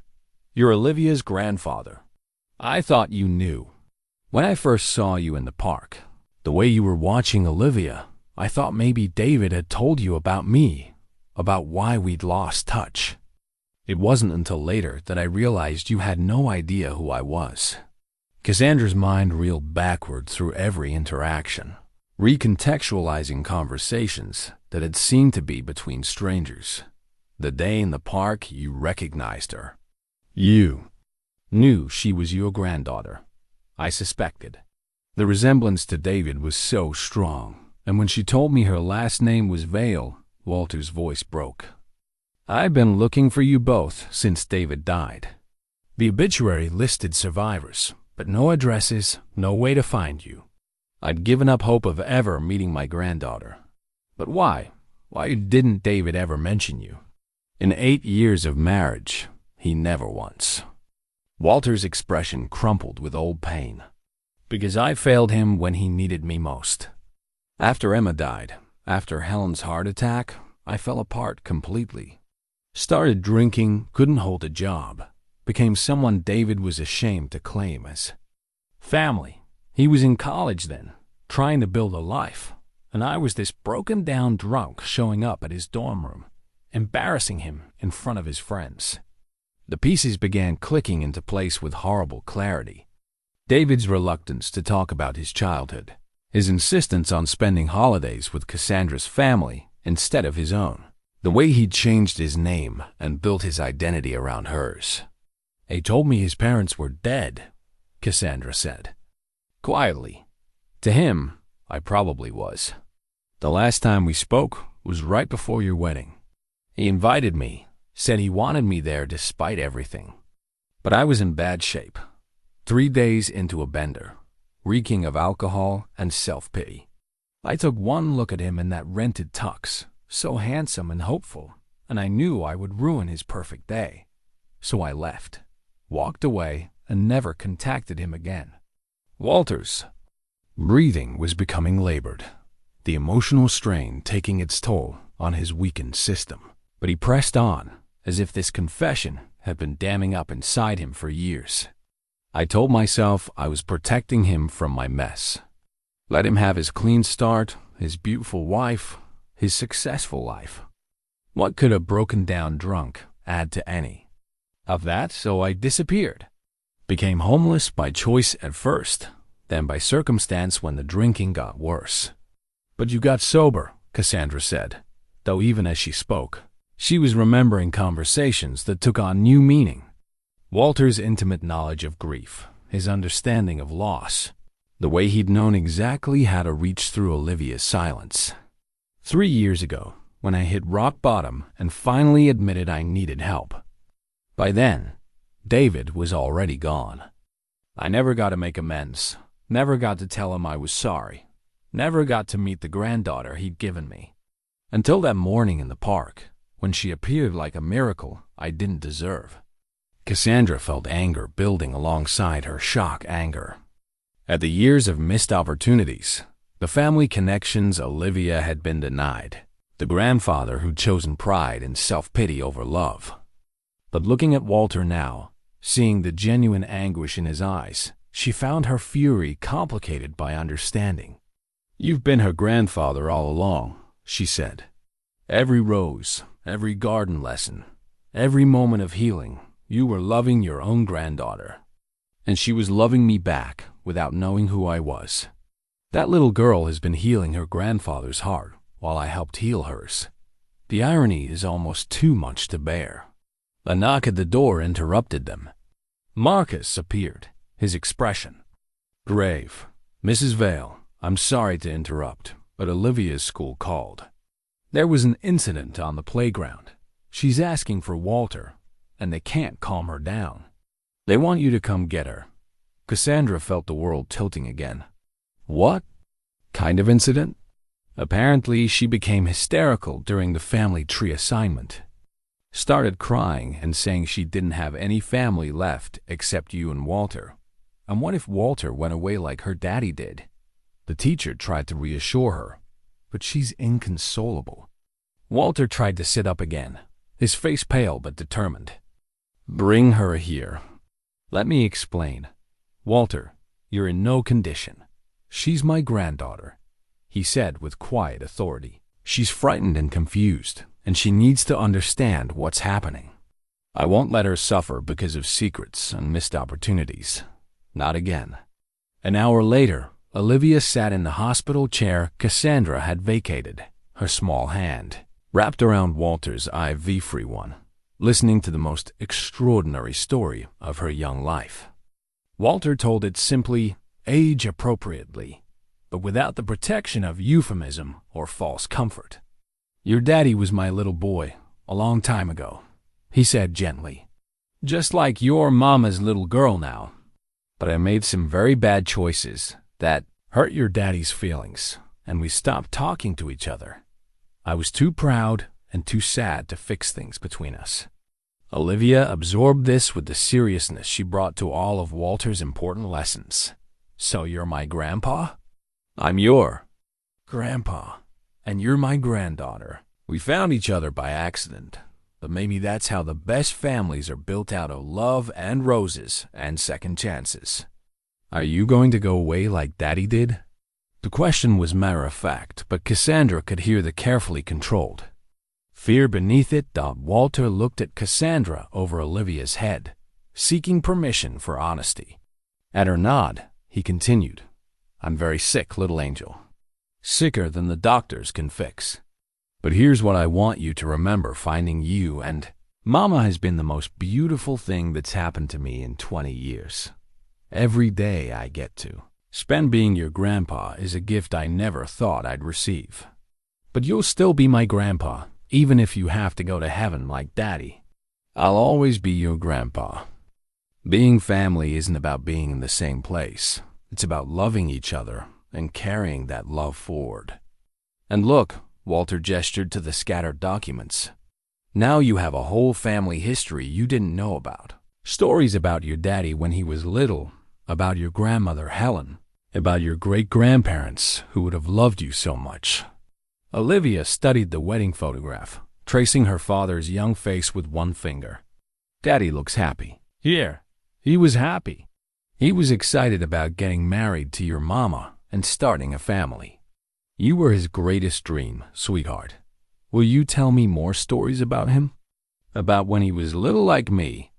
I'll tell you every story I remember, Walter promised. And I'll write them down too, so you'll always have them. As visiting hours ended and they prepared to leave Walter for the night, Olivia hugged him with the fierce intensity of a child who'd learned too young that love was fragile. I love you, Grandpa Walter, she whispered against his chest. I love you too, my brave little granddaughter. More than all the roses in all the gardens in the world. In the car driving home, Olivia was unusually quiet, processing the day's revelations. Finally, she spoke. Mama, are you sad that Walter is really my grandpa instead of just our friend?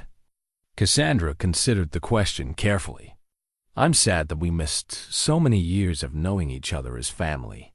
But I'm happy that we found each other at all, even if it happened in an unexpected way. Sometimes the most important people come into our lives disguised as strangers.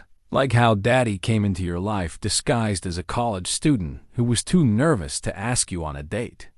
Cassandra smiled through her tears, remembering the story David had loved to tell about their awkward first meeting. Exactly like that.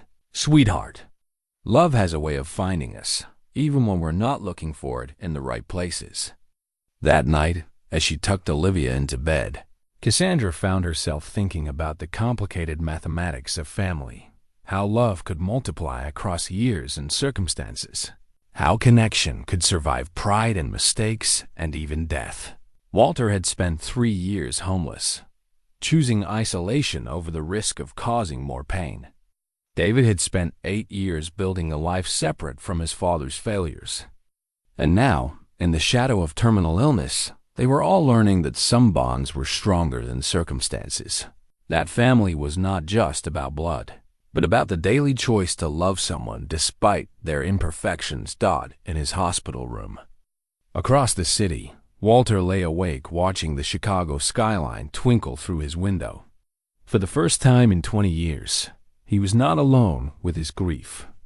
He was Walter Morrison, not just the homeless man with roses, not just the dying cancer patient, but Olivia's grandfather and David's father and part of a family that had found its way back together just in time.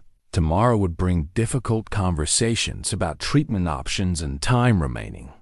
There would be legal documents to sort through, family history to reconstruct, and the delicate work of helping Olivia understand that loving someone didn't require guarantees about the future. But tonight, Walter Morrison was simply a grandfather who'd been given the extraordinary gift of knowing his granddaughter, of seeing his son's eyes reflected in her face, of understanding that love was indeed stronger than pride, mistakes, or even the approaching shadow of death. The revelation that Walter was David's father changed everything and nothing simultaneously.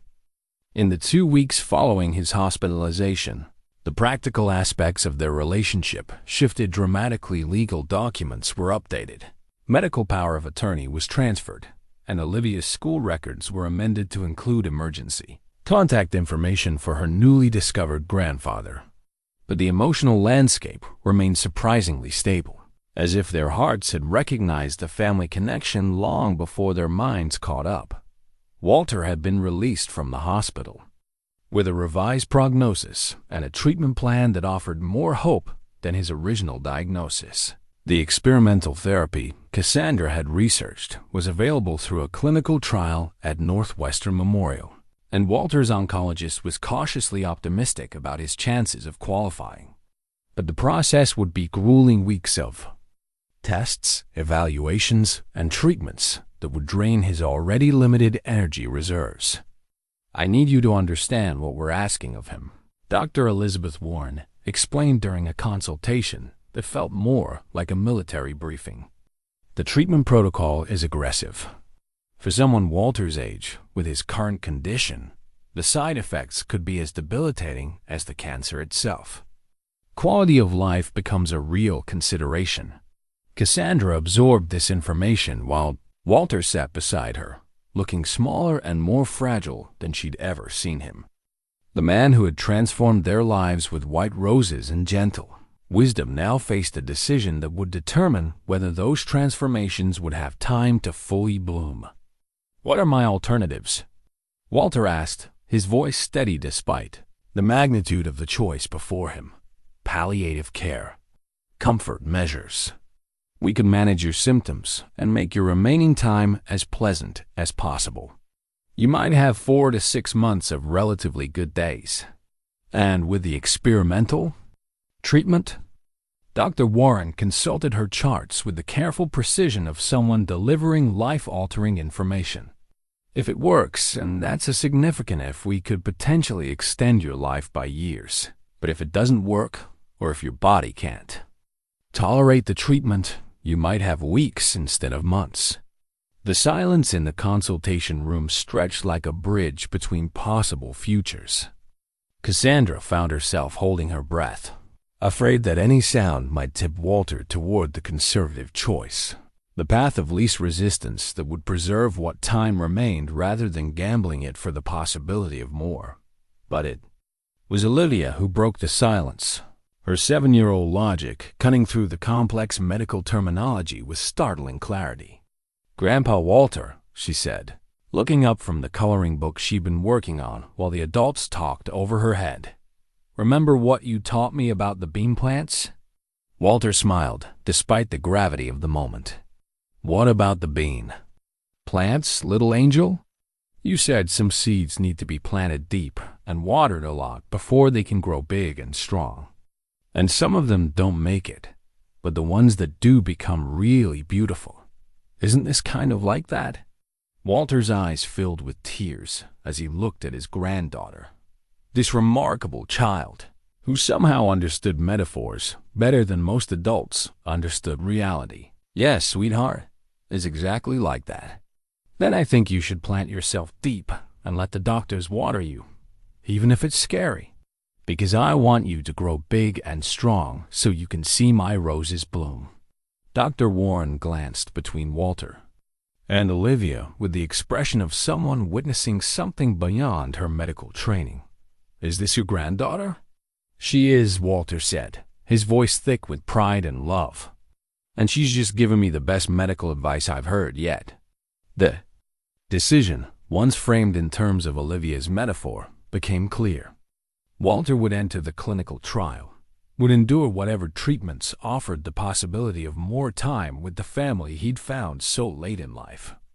But the choice came with consequences that rippled through all their lives.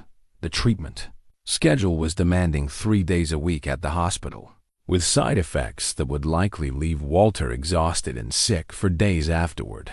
Olivia's carefully constructed routine would be disrupted, her sense of security shaken by the visible evidence of her grandfather's suffering. And Cassandra would need to balance her responsibilities as CEO of Vale Industries with her new role as caregiver to a dying man who had become essential to her daughter's emotional stability.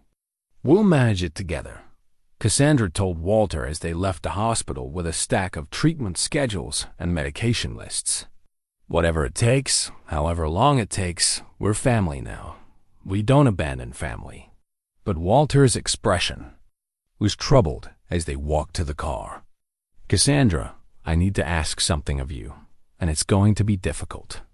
She stopped walking, preparing herself for another revelation or request that would upend their already complex situation. "If the treatment doesn't work, if I get sicker instead of better, I want you to promise me that you'll protect Olivia from watching me deteriorate. There are things a child shouldn't see, memories that would haunt her long after I'm gone." The request hit Cassandra like a physical blow. "Walter, promise me," he insisted. "If it comes to that, if the doctors say there's nothing more they can do, you'll find a way to let me go with dignity while preserving her memories of our good times together. She's already lost one parent. She doesn't need to watch another one suffer through a prolonged death.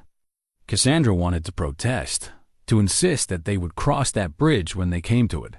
That hope was still a reasonable response to their situation.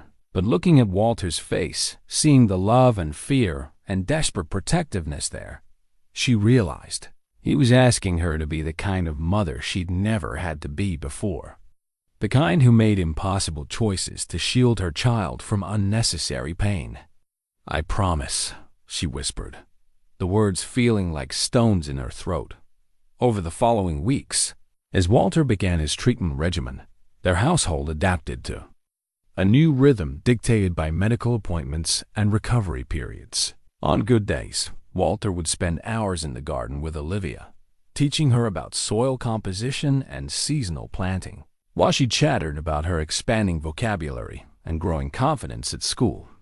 On bad days, when the chemotherapy left him too weak to leave his apartment, Olivia would create art projects to slide under his door, drawings of flowers and rainbows and stick figure families that always included 3 people holding hands. Mrs. Rodriguez became the steady center that held their routine together, coordinating meals around Walter's dietary restrictions, managing Olivia's schedule when Cassandra needed to be at the hospital, and providing the kind of practical wisdom that only came from decades of caring for families in crisis.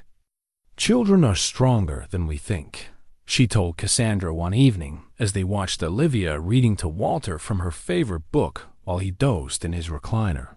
"She knows what's happening, even if we don't explain it in adult words. But look at her.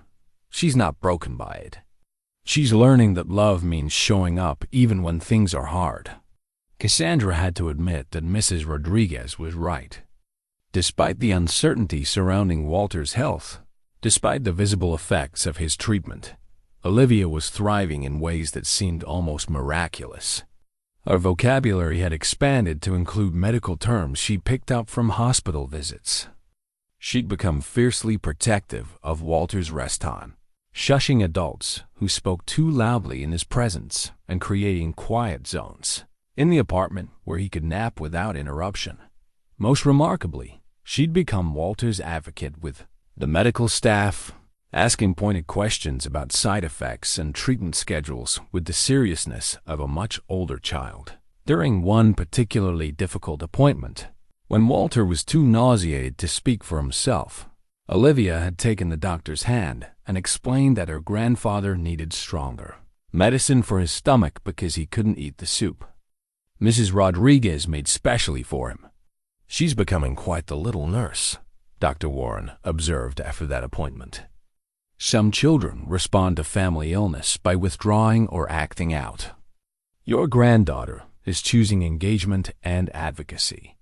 It's remarkable emotional maturity for someone her age, but it was also a kind of maturity that worried Cassandra.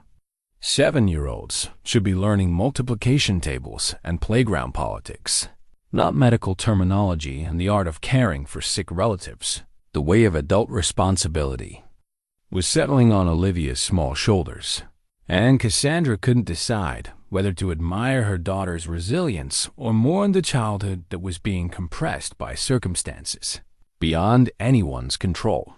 The question became more pressing during Walter's 6th week of treatment, when his response to the experimental therapy took an unexpected turn. Instead of the gradual improvement the doctors had hoped for, his condition seemed to plateau, not worse, but not significantly better either. The cancer markers in his blood remained stubbornly high, and his energy levels showed no signs of returning to pre-treatment baselines. "We're at a decision point," Dr. Warren explained during a consultation that felt heavier than previous meetings. "We can continue with the current protocol for another 6 weeks and see if delayed improvement occurs. Or we can modify the treatment. Try a different approach that might be more effective, but would also be more taxing. Or," she paused, her expression carefully neutral, "we can acknowledge that we've given the experimental route a fair trial and transition to comfort care." Walter listened to these options with the calm acceptance of someone who had made peace with uncertainty months earlier.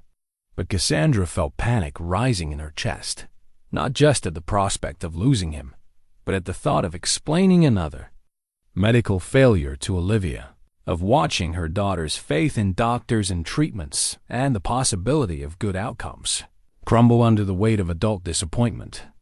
"What would you recommend for a patient my age with my prognosis?" Walter asked. "That's not a decision I can make for you," Dr. Warren replied.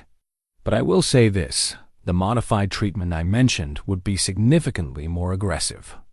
It would likely require hospitalization for several weeks, and the side effects would be severe. Quality of life during treatment would be poor. Whether that's an acceptable trade-off for the possibility of extended survival is something only you can determine." Walter turned to look at Cassandra, seeking guidance in her expression. But she found herself unable to offer direction, paralyzed by the impossible mathematics of loving someone. While knowing that love couldn't alter medical realities, it was then that they heard a small voice from the corner of the room, where Olivia had been sitting quietly with her coloring books throughout. "The appointment." "Grandpa Walter," she said, looking up with those serious dark eyes that had first captured his attention in the park. "What do the roses in our garden need to bloom really big and beautiful?" Walter smiled despite the gravity of the moment.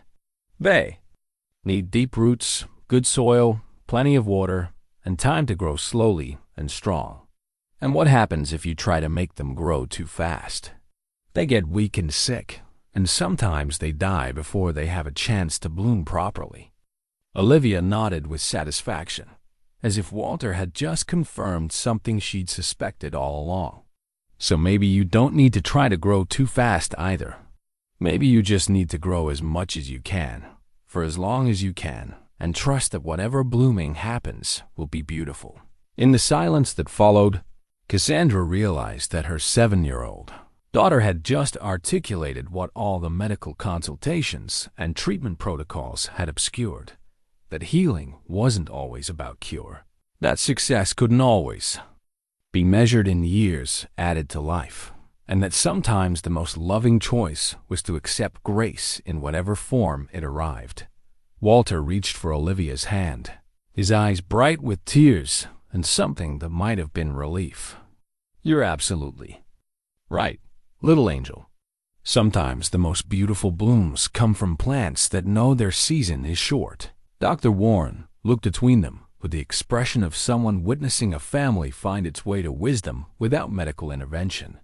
"So we continue with the current treatment plan. Focus on managing symptoms and maintaining quality of life." "Yes," Walter said firmly. "We tend the garden we have for as long as we have it and trust in the growing."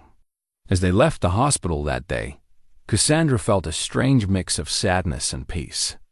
They were choosing hope over desperation, presence over promises, the messy reality of loving someone whose time was limited over the false comfort of medical miracles that might never materialize.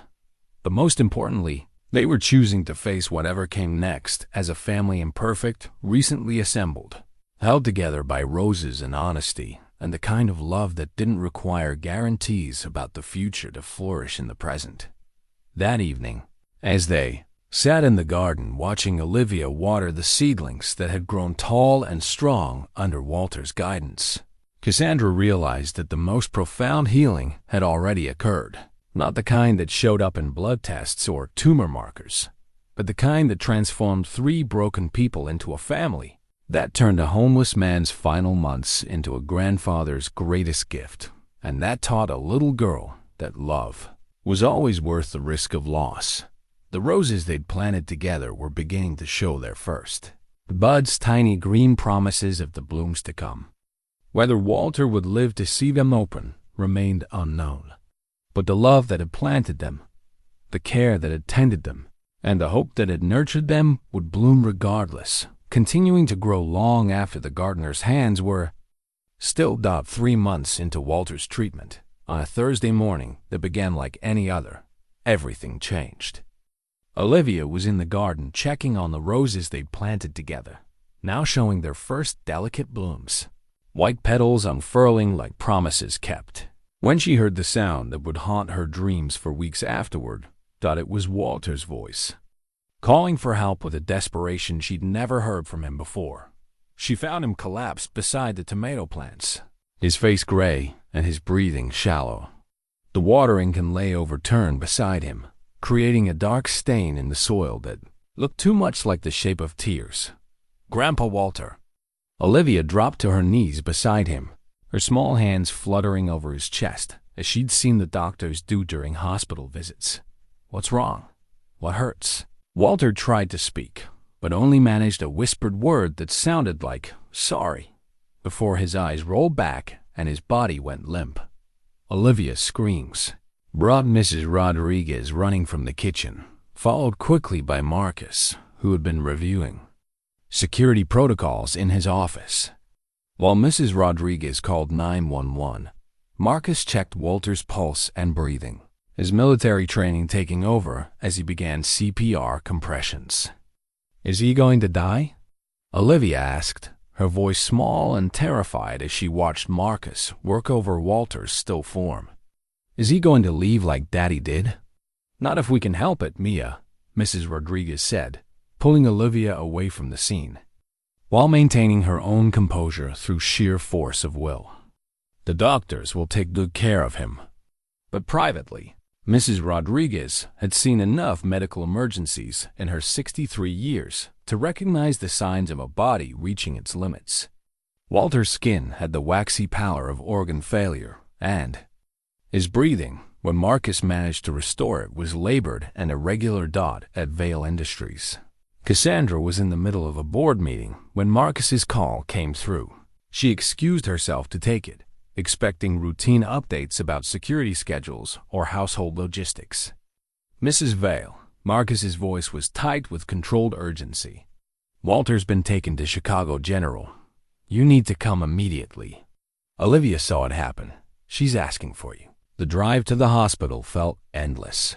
Chicago traffic crawling through construction zones while Cassandra's mind raced through all the conversations she'd never had with Walter, all the questions she'd never asked about David's childhood, all the family history that existed only in one dying man's memory. She found Olivia in the pediatric waiting area, clutching a worn stuffed rabbit that Mrs. Rodriguez must have brought from home. The child looked up when Cassandra entered, and the expression on her face, hope mixed with fear, trust battling against the experience of loss, nearly broke Cassandra's heart. "Mama, is Grandpa Walter going to be okay?" Olivia asked, launching herself into Cassandra's arms with the desperate intensity of someone who needed physical contact to believe in safety. "I don't know yet, sweetheart," Cassandra said, holding her daughter close while her eyes sought Mrs. Rodriguez over Olivia's head. The older woman's expression told her everything she needed to know about the gravity of Walter's condition. Dr. Warren found them an hour later, her surgical scrubs still showing traces of the emergency procedures that had stabilized Walter's condition. Her face was carefully neutral, but Cassandra had learned to read the subtle signs of medical optimism and pessimism over the past months. "He's alive," Dr. Warren said without preamble, "but his condition is critical. The cancer has progressed significantly since our last scans. His liver function is compromised, and his kidneys are showing signs of failure.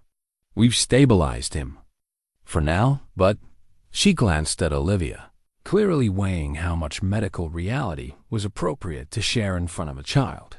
"But what?" Cassandra asked, though she already knew the answer from the doctor's expression. "We're looking at days, possibly weeks, not months." The words hit Cassandra like a physical blow, but she managed to keep her voice steady for Olivia's sake. "Can we see him?" "He's sedated right now, but yes. I should warn you, he looks quite ill. The machines are keeping him comfortable, but it might be frightening for—" Dr. Warren looked at Olivia again. "I want to see my grandpa," Olivia said with quiet determination. "I'm not scared of machines. They're helping him, right?" Dr. Warren smiled, despite the circumstances. "That's exactly right. They're helping him. Walter looked impossibly small in the hospital bed, dwarfed by the equipment surrounding him. Tubes and wires connected him to machines that beeped and hummed, with electronic vigilance monitoring vital signs that fluctuated with each breath. But his face was peaceful, free from the pain that had been etched there during his final conscious moments in the garden. Olivia approached the bed with the careful reverence she'd learned from months of hospital visits, her small hand finding Walter's among the medical tubing. "Hi, Grandpa Walter," she whispered, leaning close to his ear. "I came to check on you. The roses are blooming. They're so beautiful, just like you said they would be. I picked one for you, but the nurses said I can't bring flowers into this room because of germs.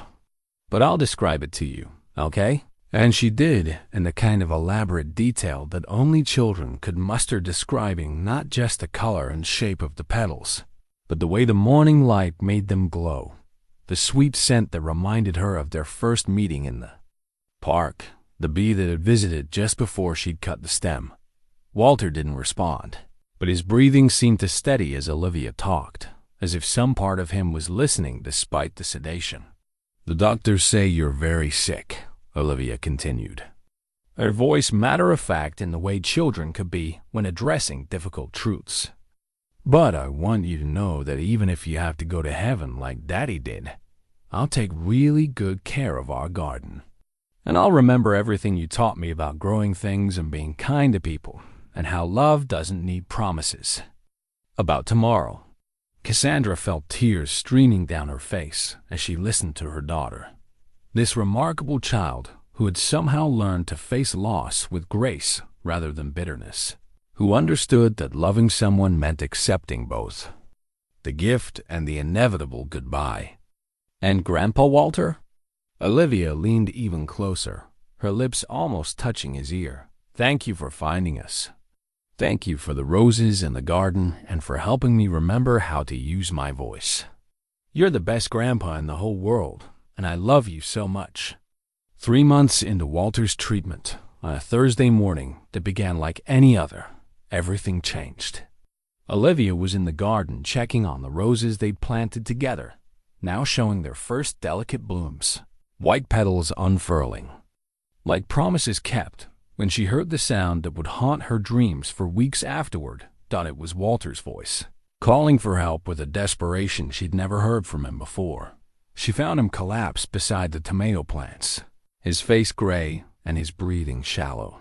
The watering can lay overturned beside him, creating a dark stain in the soil that looked too much like the shape of tears. "Grandpa Walter." Olivia dropped to her knees beside him, her small hands fluttering over his chest as she'd seen the doctors do during hospital visits. "What's wrong? What hurts?" Walter tried to speak, but only managed a whispered word that sounded like "sorry," before his eyes rolled back and his body went limp. Olivia's screams brought Mrs. Rodriguez running from the kitchen, followed quickly by Marcus, who had been reviewing security protocols in his office. While Mrs. Rodriguez called 911, Marcus checked Walter's pulse and breathing, his military training taking over as he began CPR compressions. "Is he going to die?"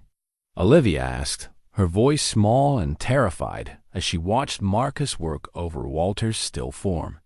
"Is he going to leave like Daddy did?" "Not if we can help it, Mia," Mrs. Rodriguez said, pulling Olivia away from the scene, while maintaining her own composure through sheer force of will. "The doctors will take good care of him." But privately, Mrs. Rodriguez had seen enough medical emergencies in her 63 years to recognize the signs of a body reaching its limits. Walter's skin had the waxy pallor of organ failure, and his breathing, when Marcus managed to restore it, was labored and irregular. At Vale Industries, Cassandra was in the middle of a board meeting when Marcus's call came through. She excused herself to take it, expecting routine updates about security schedules or household logistics. "Mrs. Vale," Marcus's voice was tight with controlled urgency. "Walter's been taken to Chicago General. You need to come immediately. Olivia saw it happen. She's asking for you." The drive to the hospital felt endless. Chicago traffic crawling through construction zones while Cassandra's mind raced through all the conversations she'd never had with Walter, all the questions she'd never asked about David's childhood, all the family history that existed only in one dying man's memory. She found Olivia in the pediatric waiting area, clutching a worn stuffed rabbit that Mrs. Rodriguez must have brought from home. The child looked up when Cassandra entered, and the expression on her face hope mixed with fear, trust battling against the experience of loss, nearly broke Cassandra's heart. "Mama, is Grandpa Walter going to be okay?" Olivia asked, launching herself into Cassandra's arms with the desperate intensity of someone who needed physical contact to believe in safety. "I don't know yet, sweetheart," Cassandra said, holding her daughter close while her eyes sought Mrs. Rodriguez over Olivia's head. The older woman's expression told her everything she needed to know about the gravity of Walter's condition. Dr. Warren found them an hour later, her surgical scrubs still showing traces of the emergency procedures that had stabilized Walter's condition. Her face was carefully neutral, but Cassandra had learned to read the subtle signs of medical optimism and pessimism over the past months. "He's alive," Dr. Warren said without preamble, "but his condition is critical. The cancer has progressed significantly since our last scans. His liver function is compromised, and his kidneys are showing signs of failure. We've stabilized him for now, but—" She glanced at Olivia, clearly weighing how much medical reality was appropriate to share in front of a child. "But what?" Cassandra asked, though she already knew the answer from the doctor's expression. "We're looking at days, possibly weeks, not months." The words hit Cassandra like a physical blow, but she managed to keep her voice steady for Olivia's sake. "Can we see him? He's sedated right now, but yes. I should warn you, he looks quite ill. The machines are keeping him comfortable, but it might be frightening for—" Dr. Warren looked at Olivia again. "I want to see my grandpa," Olivia said with quiet determination. "I'm not scared of machines. They're helping him, right?" Dr. Warren smiled despite the circumstances. "That's exactly right. They're helping him." Walter looked impossibly small in the hospital bed, dwarfed by the equipment surrounding him. Tubes and wires connected him to machines that beeped and hummed with electronic vigilance, monitoring vital signs that fluctuated with each breath. But his face was peaceful, free from the pain that had been etched there during his final conscious moments in the garden. Olivia approached the bed with the careful reverence she'd learned from months of hospital visits, her small hand finding Walter's among the medical tubing. "Hi, Grandpa Walter," she whispered, leaning close to his ear. "I came to check on you. The roses are blooming. They're so beautiful, just like you said they would be. I picked one for you, but the nurses said I can't bring flowers into this room because of germs. But I'll describe it to you, okay?" And she did, in the kind of elaborate detail that only children could muster, describing not just the color and shape of the petals, but the way the morning light made them glow, the sweet scent that reminded her of their first meeting in the park, the bee that had visited just before she'd cut the stem. Walter didn't respond, but his breathing seemed to steady as Olivia talked, as if some part of him was listening despite the sedation. "The doctors say you're very sick," Olivia continued, her voice matter-of-fact in the way children could be when addressing difficult truths. "But I want you to know that even if you have to go to heaven like Daddy did, I'll take really good care of our garden. And I'll remember everything you taught me about growing things and being kind to people, and how love doesn't need promises about tomorrow." Cassandra felt tears streaming down her face as she listened to her daughter, this remarkable child who had somehow learned to face loss with grace rather than bitterness, who understood that loving someone meant accepting both the gift and the inevitable goodbye. "And Grandpa Walter?" Olivia leaned even closer, her lips almost touching his ear. "Thank you for finding us. Thank you for the roses and the garden and for helping me remember how to use my voice. You're the best grandpa in the whole world. And I love you so much." As if responding to her words, Walter's eyelids fluttered. His fingers moved slightly against Olivia's palm, and for a moment, his breathing deepened. The heart monitor showed a small spike in activity, not enough to indicate consciousness, but enough to suggest that somewhere beneath the station, he was aware of their presence. Walter's eyes opened slowly, like curtains being drawn back from windows that have been dark too long. The first thing he saw was Olivia's face, leaning close to his with an expression of such pure love and concern that it took his breath away, or would have, if the oxygen mask wasn't already managing that. Task for him, Grandpa Walter. Olivia's whisper was full of joy and relief. You came back. Walter tried to speak, but his throat felt raw, and his voice came out as barely more than a croak. The nurses had warned them this might happen. The intubation during emergency surgery had left his vocal cords irritated and swollen. Don't try to talk yet, Cassandra said, moving to the other side of the bed. Just rest. We're here. But Walter was already trying to communicate, his eyes urgent as they moved between Olivia and Cassandra. Finally, he managed to lift one shaking hand and point toward the bedside table, where his personal belongings sat in a clear plastic bag. What do you need? Cassandra asked, following his gesture. Walter's lips moved soundlessly around the word, music. After a moment of confusion, Cassandra understood. She reached for the plastic bag and withdrew the small metal music box, Emma's music box, the one Walter had carried through 3 years of homelessness like a sacred relic. With trembling fingers, Walter accepted the music box and slowly wound the key. The familiar melody of Danny Boy began to play, its tinny notes somehow managing to transform the sterile hospital room into something warmer, more intimate. This was your daddy's sister's music box, Walter whispered, his voice gaining strength as he spoke. Emma loved this song. She used to fall asleep to it every night. Olivia listened with rapt attention as the melody wound through its cycle, her eyes wide with the wonder of discovering another piece of family history. Will you tell me about her? Olivia asked. About Aunt Emma?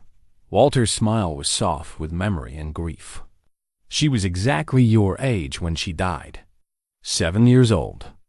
With dark hair like yours and a smile that could make flowers bloom just by looking at them. She loved to garden, just like you do. She would have been your daddy's little sister, and she would have loved you so much. The music box finished its song and grew quiet, but the peace it had brought to the room lingered. Walter looked at Cassandra, with eyes that held a mixture of gratitude and something that looked like surrender. I need to tell you both something, he said, his voice growing stronger with each word. The doctors explained my condition while you were getting coffee. The treatment isn't working anymore. My body is shutting down. Cassandra felt her heart stop, but before she could protest or offer false hope, Walter continued. But I need you to know that these past months finding you both, being Olivia's grandfather, learning to be part of family again, this has been the most beautiful ending to a life that I could have imagined. I was prepared to die alone, forgotten. Instead, I'm surrounded by love. You're not dying, Olivia said with the fierce certainty of childhood. You're just sick. The doctors will make you better. Walter reached for her hand, his touch gentle, but firm. Sometimes, little angel, being better doesn't mean staying in the same place. Sometimes it means moving on to whatever comes next. But here's what I want you to remember, love doesn't end when people go to heaven.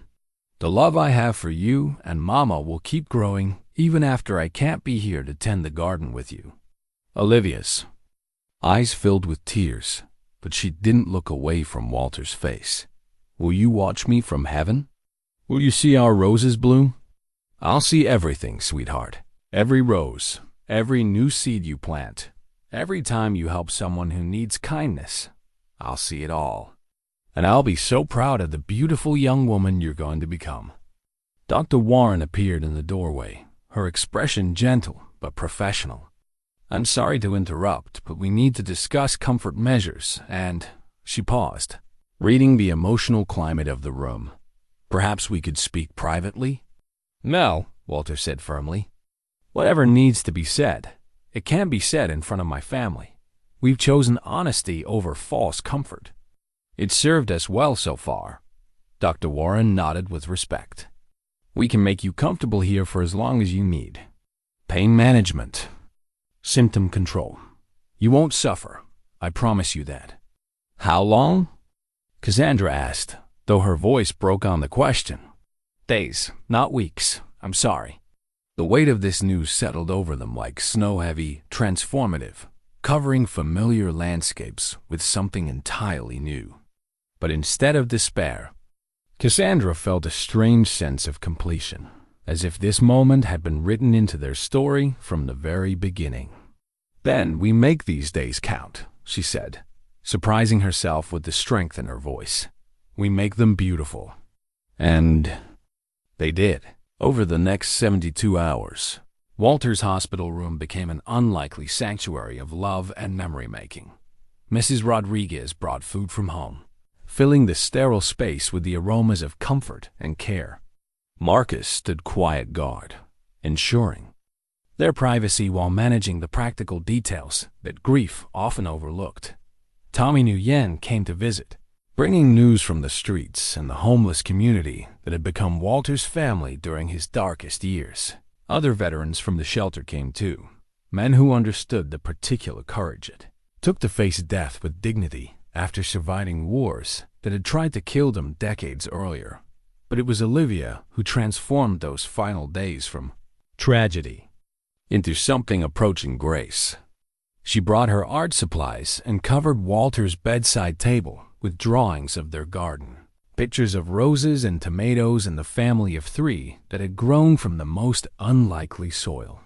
She read to him from her favorite books, her clear young voice filling the room with stories of adventure and hope. She sang the songs he'd taught her about growing things and changing seasons, her melody mixing with the steady beep of monitors to create something that sounded almost like a lullaby. Most importantly, she simply stayed present, curled up in the chair beside his bed, her small hand always in reach of his, talking to him about ordinary things, what she'd learned in school, which flowers were blooming in the garden, how Mrs. Rodriguez had started teaching her to cook his favorite soup. On the 3rd morning, Walter asked to see the sunrise. The nurses helped move his bed closer to the window, where he could watch Chicago wake up in shades of gold and rose. Olivia sat beside him, describing the colors with the artistic eye he'd helped her develop. It's going to be a beautiful day. For the garden, Walter said, his voice barely above a whisper now. The roses will love this light. Grandpa Walter, Olivia said, leaning close so he could hear her clearly. Are you ready to go see Daddy and Aunt Emma? Walter turned to look at her, his eyes bright with tears and something that might have been anticipation. I think I am, little angel. Will you be okay without me for a while? I'll miss you every day, Olivia said with heartbreaking honesty. But I won't be scared, because you taught me that love is stronger than goodbye. And I'll take care of Mama. And she'll take care of me, and we'll both take care of our garden until you can see it from heaven. Walter smiled, the same gentle smile that had first captured Olivia's attention in the park, what felt like a lifetime ago. That's my brave girl. Remember everything I taught you about growing beautiful things, okay? I will. I promise. Walter's eyes moved to Cassandra, who had been sitting quietly, memorizing every word of this conversation she knew would replay in her mind for years to come. Thank you, he whispered, for letting me love her, for letting me be family, for giving an old man the most beautiful ending to his story. Thank you, Cassandra replied, for giving us both back our voices, for teaching us that family isn't just about blood. It's about choosing to love someone every day, for as long as we can. Walter nodded, his breathing growing shallower as exhaustion overtook him. But his hand remained steady in Olivia's, and his eyes stayed peaceful as the morning light painted patterns across the hospital room walls. At 9:47 a.m., with his granddaughter's hand in his and his daughter-in-law's voice, reading him a story about gardens where beautiful things grew from the most unlikely seeds, Walter Morrison closed his eyes for the final time and joined the love that had been waiting for him, his son David, his daughter Emma, his wife Helen, and whatever realm holds the souls of those who choose kindness over bitterness, hope over despair, and love over fear. The machines registered his passing with electronic precision, but in the quiet that followed, filled with Chicago sunshine and the sound of Olivia's steady breathing, it felt less like an ending than a transformation, as if the man who had spent his final months learning to live again had simply graduated to a different kind of presence. One measured not in heartbeats but in the ongoing bloom of all the lives he had touched. 2 years later, on a crisp October morning that carried the scent of autumn leaves and the promise of winter's approach, Olivia Vale Morrison stood in what had once been Walter's rooftop garden, now transformed into something even more beautiful than its original design. The roses they had planted together had grown tall and strong, their white blooms cascading over trellises in a display that would have made their original gardener weep with pride. The garden had become more than just a memorial. It was a living testament to the power of unexpected love, tended not only by Olivia and Cassandra, but by a rotating group of volunteers from the Chicago Veterans Housing Initiative, the nonprofit organization that Cassandra had founded in Walter's memory. Every Tuesday and Friday, homeless veterans came to work in the garden, learning the skills Walter had once taught a 7-year-old girl. That growing things required patience, that beauty could emerge from the most unlikely circumstances, and that caring for something outside yourself was often the first step toward healing what was broken within. Olivia, now 9 years old and tall for her age, moved through the garden with the confident grace of someone who had learned early that love and loss were not opposites but partners in the dance of living fully. Her dark hair was longer now, often braided with flowers from their garden, and her voice, once lost to grief, had become strong and clear, carrying easily across the rooftop space as she directed the morning's planting activities. Mr. Tommy, the marigolds go in the south corner, where they'll get the most sun, she called to Walter's old friend, who had become a regular volunteer and something approaching a second grandfather to Olivia. Grandpa Walter always said marigolds were brave flowers because they bloom even when it's hard to grow things. Tommy knew Ian, clean-shaven now and living in one of the apartment units the Veterans Initiative had helped him secure, grinned at Olivia's authoritative tone. "Yes, ma'am, boss lady, whatever you say." The easy affection between them was one of many relationships that had grown from the seeds Walter had planted during his brief time with their family. Tommy had become a bridge between Olivia and the Vale community of veterans who had known Walter during his homeless years, sharing stories that filled in the gaps of family history and helping her understand the full scope of her grandfather's journey from decorated soldier to broken widower to gentle teacher of life's most important lessons.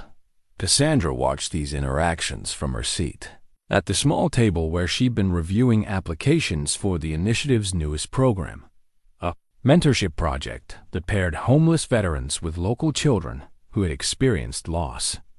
The idea had come from Olivia herself, who had observed that many of the veterans who came to work in the garden seemed to light up when children were around, just as Walter had when he'd first met her in the park.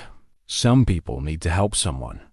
Little Olivia had explained with the matter-of-fact wisdom of someone who had learned profound truths through direct experience. And some little people need someone who understands about missing important people. Maybe they could help each other, like Grandpa Walter helped me. The program had been a remarkable success, facilitating relationships that benefited both the veterans and the children involved. Cassandra had watched gruff, battle-scarred men transform into gentle mentors, teaching kids to plant seeds, fix bicycles, and navigate the complicated emotions that came with growing up in a world that didn't always feel safe or predictable. Mama, look! Olivia's excited voice drew Cassandra's attention to the newest addition to their garden, a garden memorial section where visitors could plant flowers in honor of people they had lost. A middle-aged woman and her teenage son were carefully placing a small rosebush in the prepared soil, their movements reverent and precise. "That's Mrs. Patterson and Jake," Olivia explained, joining Cassandra at the table. "Jake's dad died in Afghanistan last year, and they heard about our garden from their counselor. Jake wants to plant something that will bloom every year on his dad's birthday." Cassandra felt the familiar tightness in her throat that came whenever she witnessed the ripple effects of Walter's legacy. What had begun as one homeless man's simple act of kindness, offering a white rose to a silent child, had grown into something that touched hundreds of lives, creating connections and healing that extended far beyond what any of them could have imagined. "What did you suggest for them?" Cassandra asked. "The memorial roses, the same kind Grandpa Walter used to collect from Romano's dumpster." Mrs. Rodriguez went to the flower shop and explained about our garden. "And now Mr. Romano saves us his day-old roses instead of throwing them away. He says it makes him happy to know they're going to help people instead of just becoming garbage." Even Romano's flower shop had become part of their extended family, with the elderly owner often stopping by the garden to check on the progress of roses that had been destined for disposal, but instead found new life in memorial plantings. These small connections, threads of kindness that wove through the city in patterns, too complex to fully trace, were perhaps Walter's most lasting gift. The understanding that every gesture of care had the potential to multiply in ways that defied prediction or measurement. As afternoon gave way to evening, the volunteers began packing up their tools and saying their goodbyes. The garden grew quiet except for the sound of water trickling through the irrigation system Walter had designed and Tommy had helped expand. Olivia made her final rounds, checking on seedlings and adjusting plant stakes with the methodical care her grandfather had taught her. "Mama," she said as they prepared to head inside, "do you think Grandpa Walter knows about all the good things that grew from our garden?" Cassandra looked out over the thriving space roses climbing toward the sky, vegetables heavy with fruit, memorial plantings that marked both loss and hope, and felt Walter's presence as clearly as if he were standing beside them. "I think he knows, sweetheart. I think he can see every flower, every new friend we've made, every person who has found a little healing in this space. And I think he's proud of the beautiful young woman you're becoming." Olivia nodded with satisfaction, then did something that had become their evening ritual. She walked to the corner of the garden where Walter's ashes had been scattered 2 years earlier, where a simple stone marker bore his name and the inscription Olivia had chosen. "He taught us that love multiplies when it's shared." From her pocket, she pulled a single white rose, not one of the memorial flowers, but a fresh bloom from their newest bush, a variety they had developed through careful grafting and patience. She placed the rose beside the marker and spoke in the clear, strong voice that had first emerged in response to Walter's kindness. "Hi, Grandpa Walter. Today we helped Mrs. Patterson and Jake plant a rose for Jake's daddy, and Mr. Tommy taught 3 new veterans how to prepare soil for winter planting. The marigolds are still blooming, even though it's getting cold. Just like you said, brave flowers do. I'm learning to drive, just in parking lots with Mama, and I can make your favorite soup almost as good as Mrs. Rodriguez does. I miss you every day, but I'm not sad anymore because I can feel you in every beautiful thing that grows from the love you taught us to share." As they made their way inside, the lights of Chicago beginning to twinkle in the gathering dusk, Cassandra reflected on the journey that had brought them to this moment. 2 years ago, she had been a grieving widow struggling to reach her silent daughter. Walter had been a dying homeless man carrying roses and the weight of decades-old regrets. Olivia had been a child lost in her own silence, unable to trust that the world still held kindness worth embracing. Now, Their penthouse apartment buzzed with the activity of a family deeply connected to their community. The walls were covered with photos from the garden veterans and children working side by side, memorial plantings that had grown into magnificent displays, celebrations and quiet moments of connection that documented the ongoing miracle of human resilience. Mrs. Rodriguez, now in her mid-60s but showing no signs of slowing down, had become the unofficial grandmother not just to Olivia, but to many of the children in their mentorship program. Marcus had expanded his role from head of security to program coordinator, using his military background to connect with veterans, while his natural warmth made him beloved by the children. Even Cassandra's approach to business had been transformed by Walter's influence. Vale Industries had become a leader in sustainable development and community investment, with a particular focus on veterans' housing and mental health initiatives. Board meetings now included discussions of social impact alongside quarterly profits, and Cassandra had discovered that leading with compassion was not only morally satisfying but surprisingly effective in building lasting business relationships. "Mama," Olivia said as they settled in the living room with cups of hot chocolate, a tradition that had evolved from Walter's love of simple evening rituals. "I've been thinking about something." "What's that, sweetheart?" "When I grow up, I want to be a teacher, like Grandpa Walter was, before everything sad happened to him. I want to teach kids about growing things and being kind and how love doesn't need promises about tomorrow to be real today." Cassandra felt tears prick her eyes, not the sad tears she had shed so often in the months after David's death, but the grateful tears that came from witnessing her daughter choose hope over fear, connection over isolation, purpose over self-protection. "I think Grandpa Walter would love that idea," Cassandra said. "And I think you're going to be an extraordinary teacher, just like he was." Outside their windows, the city continued its endless rhythm of lights and movement, millions of people pursuing their individual dreams and struggles, most of them unaware of the small miracles happening in rooftop gardens and mentorship programs across the metropolitan area. But Cassandra had learned from Walter that small miracles were often the most powerful kind, the ones that changed individual lives, which in turn touched other lives, creating ripples of compassion that could eventually transform entire communities. As Olivia curled up beside her mother on the couch, already drowsy from a day spent in the purposeful work of growing beautiful things, Cassandra thought about the family photograph on the mantelpiece, not the formal portrait that had once defined their household, but a candid shot taken during one of their last days with Walter in the hospital. 3 generations holding hands, laughing at something silly Olivia had said, their faces radiant with the kind of love that knows itself to be temporary and therefore infinitely precious. The homeless man who had changed their lives with a simple white rose had been gone for 2 years, but his presence remained woven into the fabric of their daily existence. In Olivia's confident voice and generous spirit, in the garden that brought together veterans and children, strangers and friends, grief and hope, in the understanding that family was not just a matter of genetics, but of daily choices to care for one another across all the small and large challenges that life presented.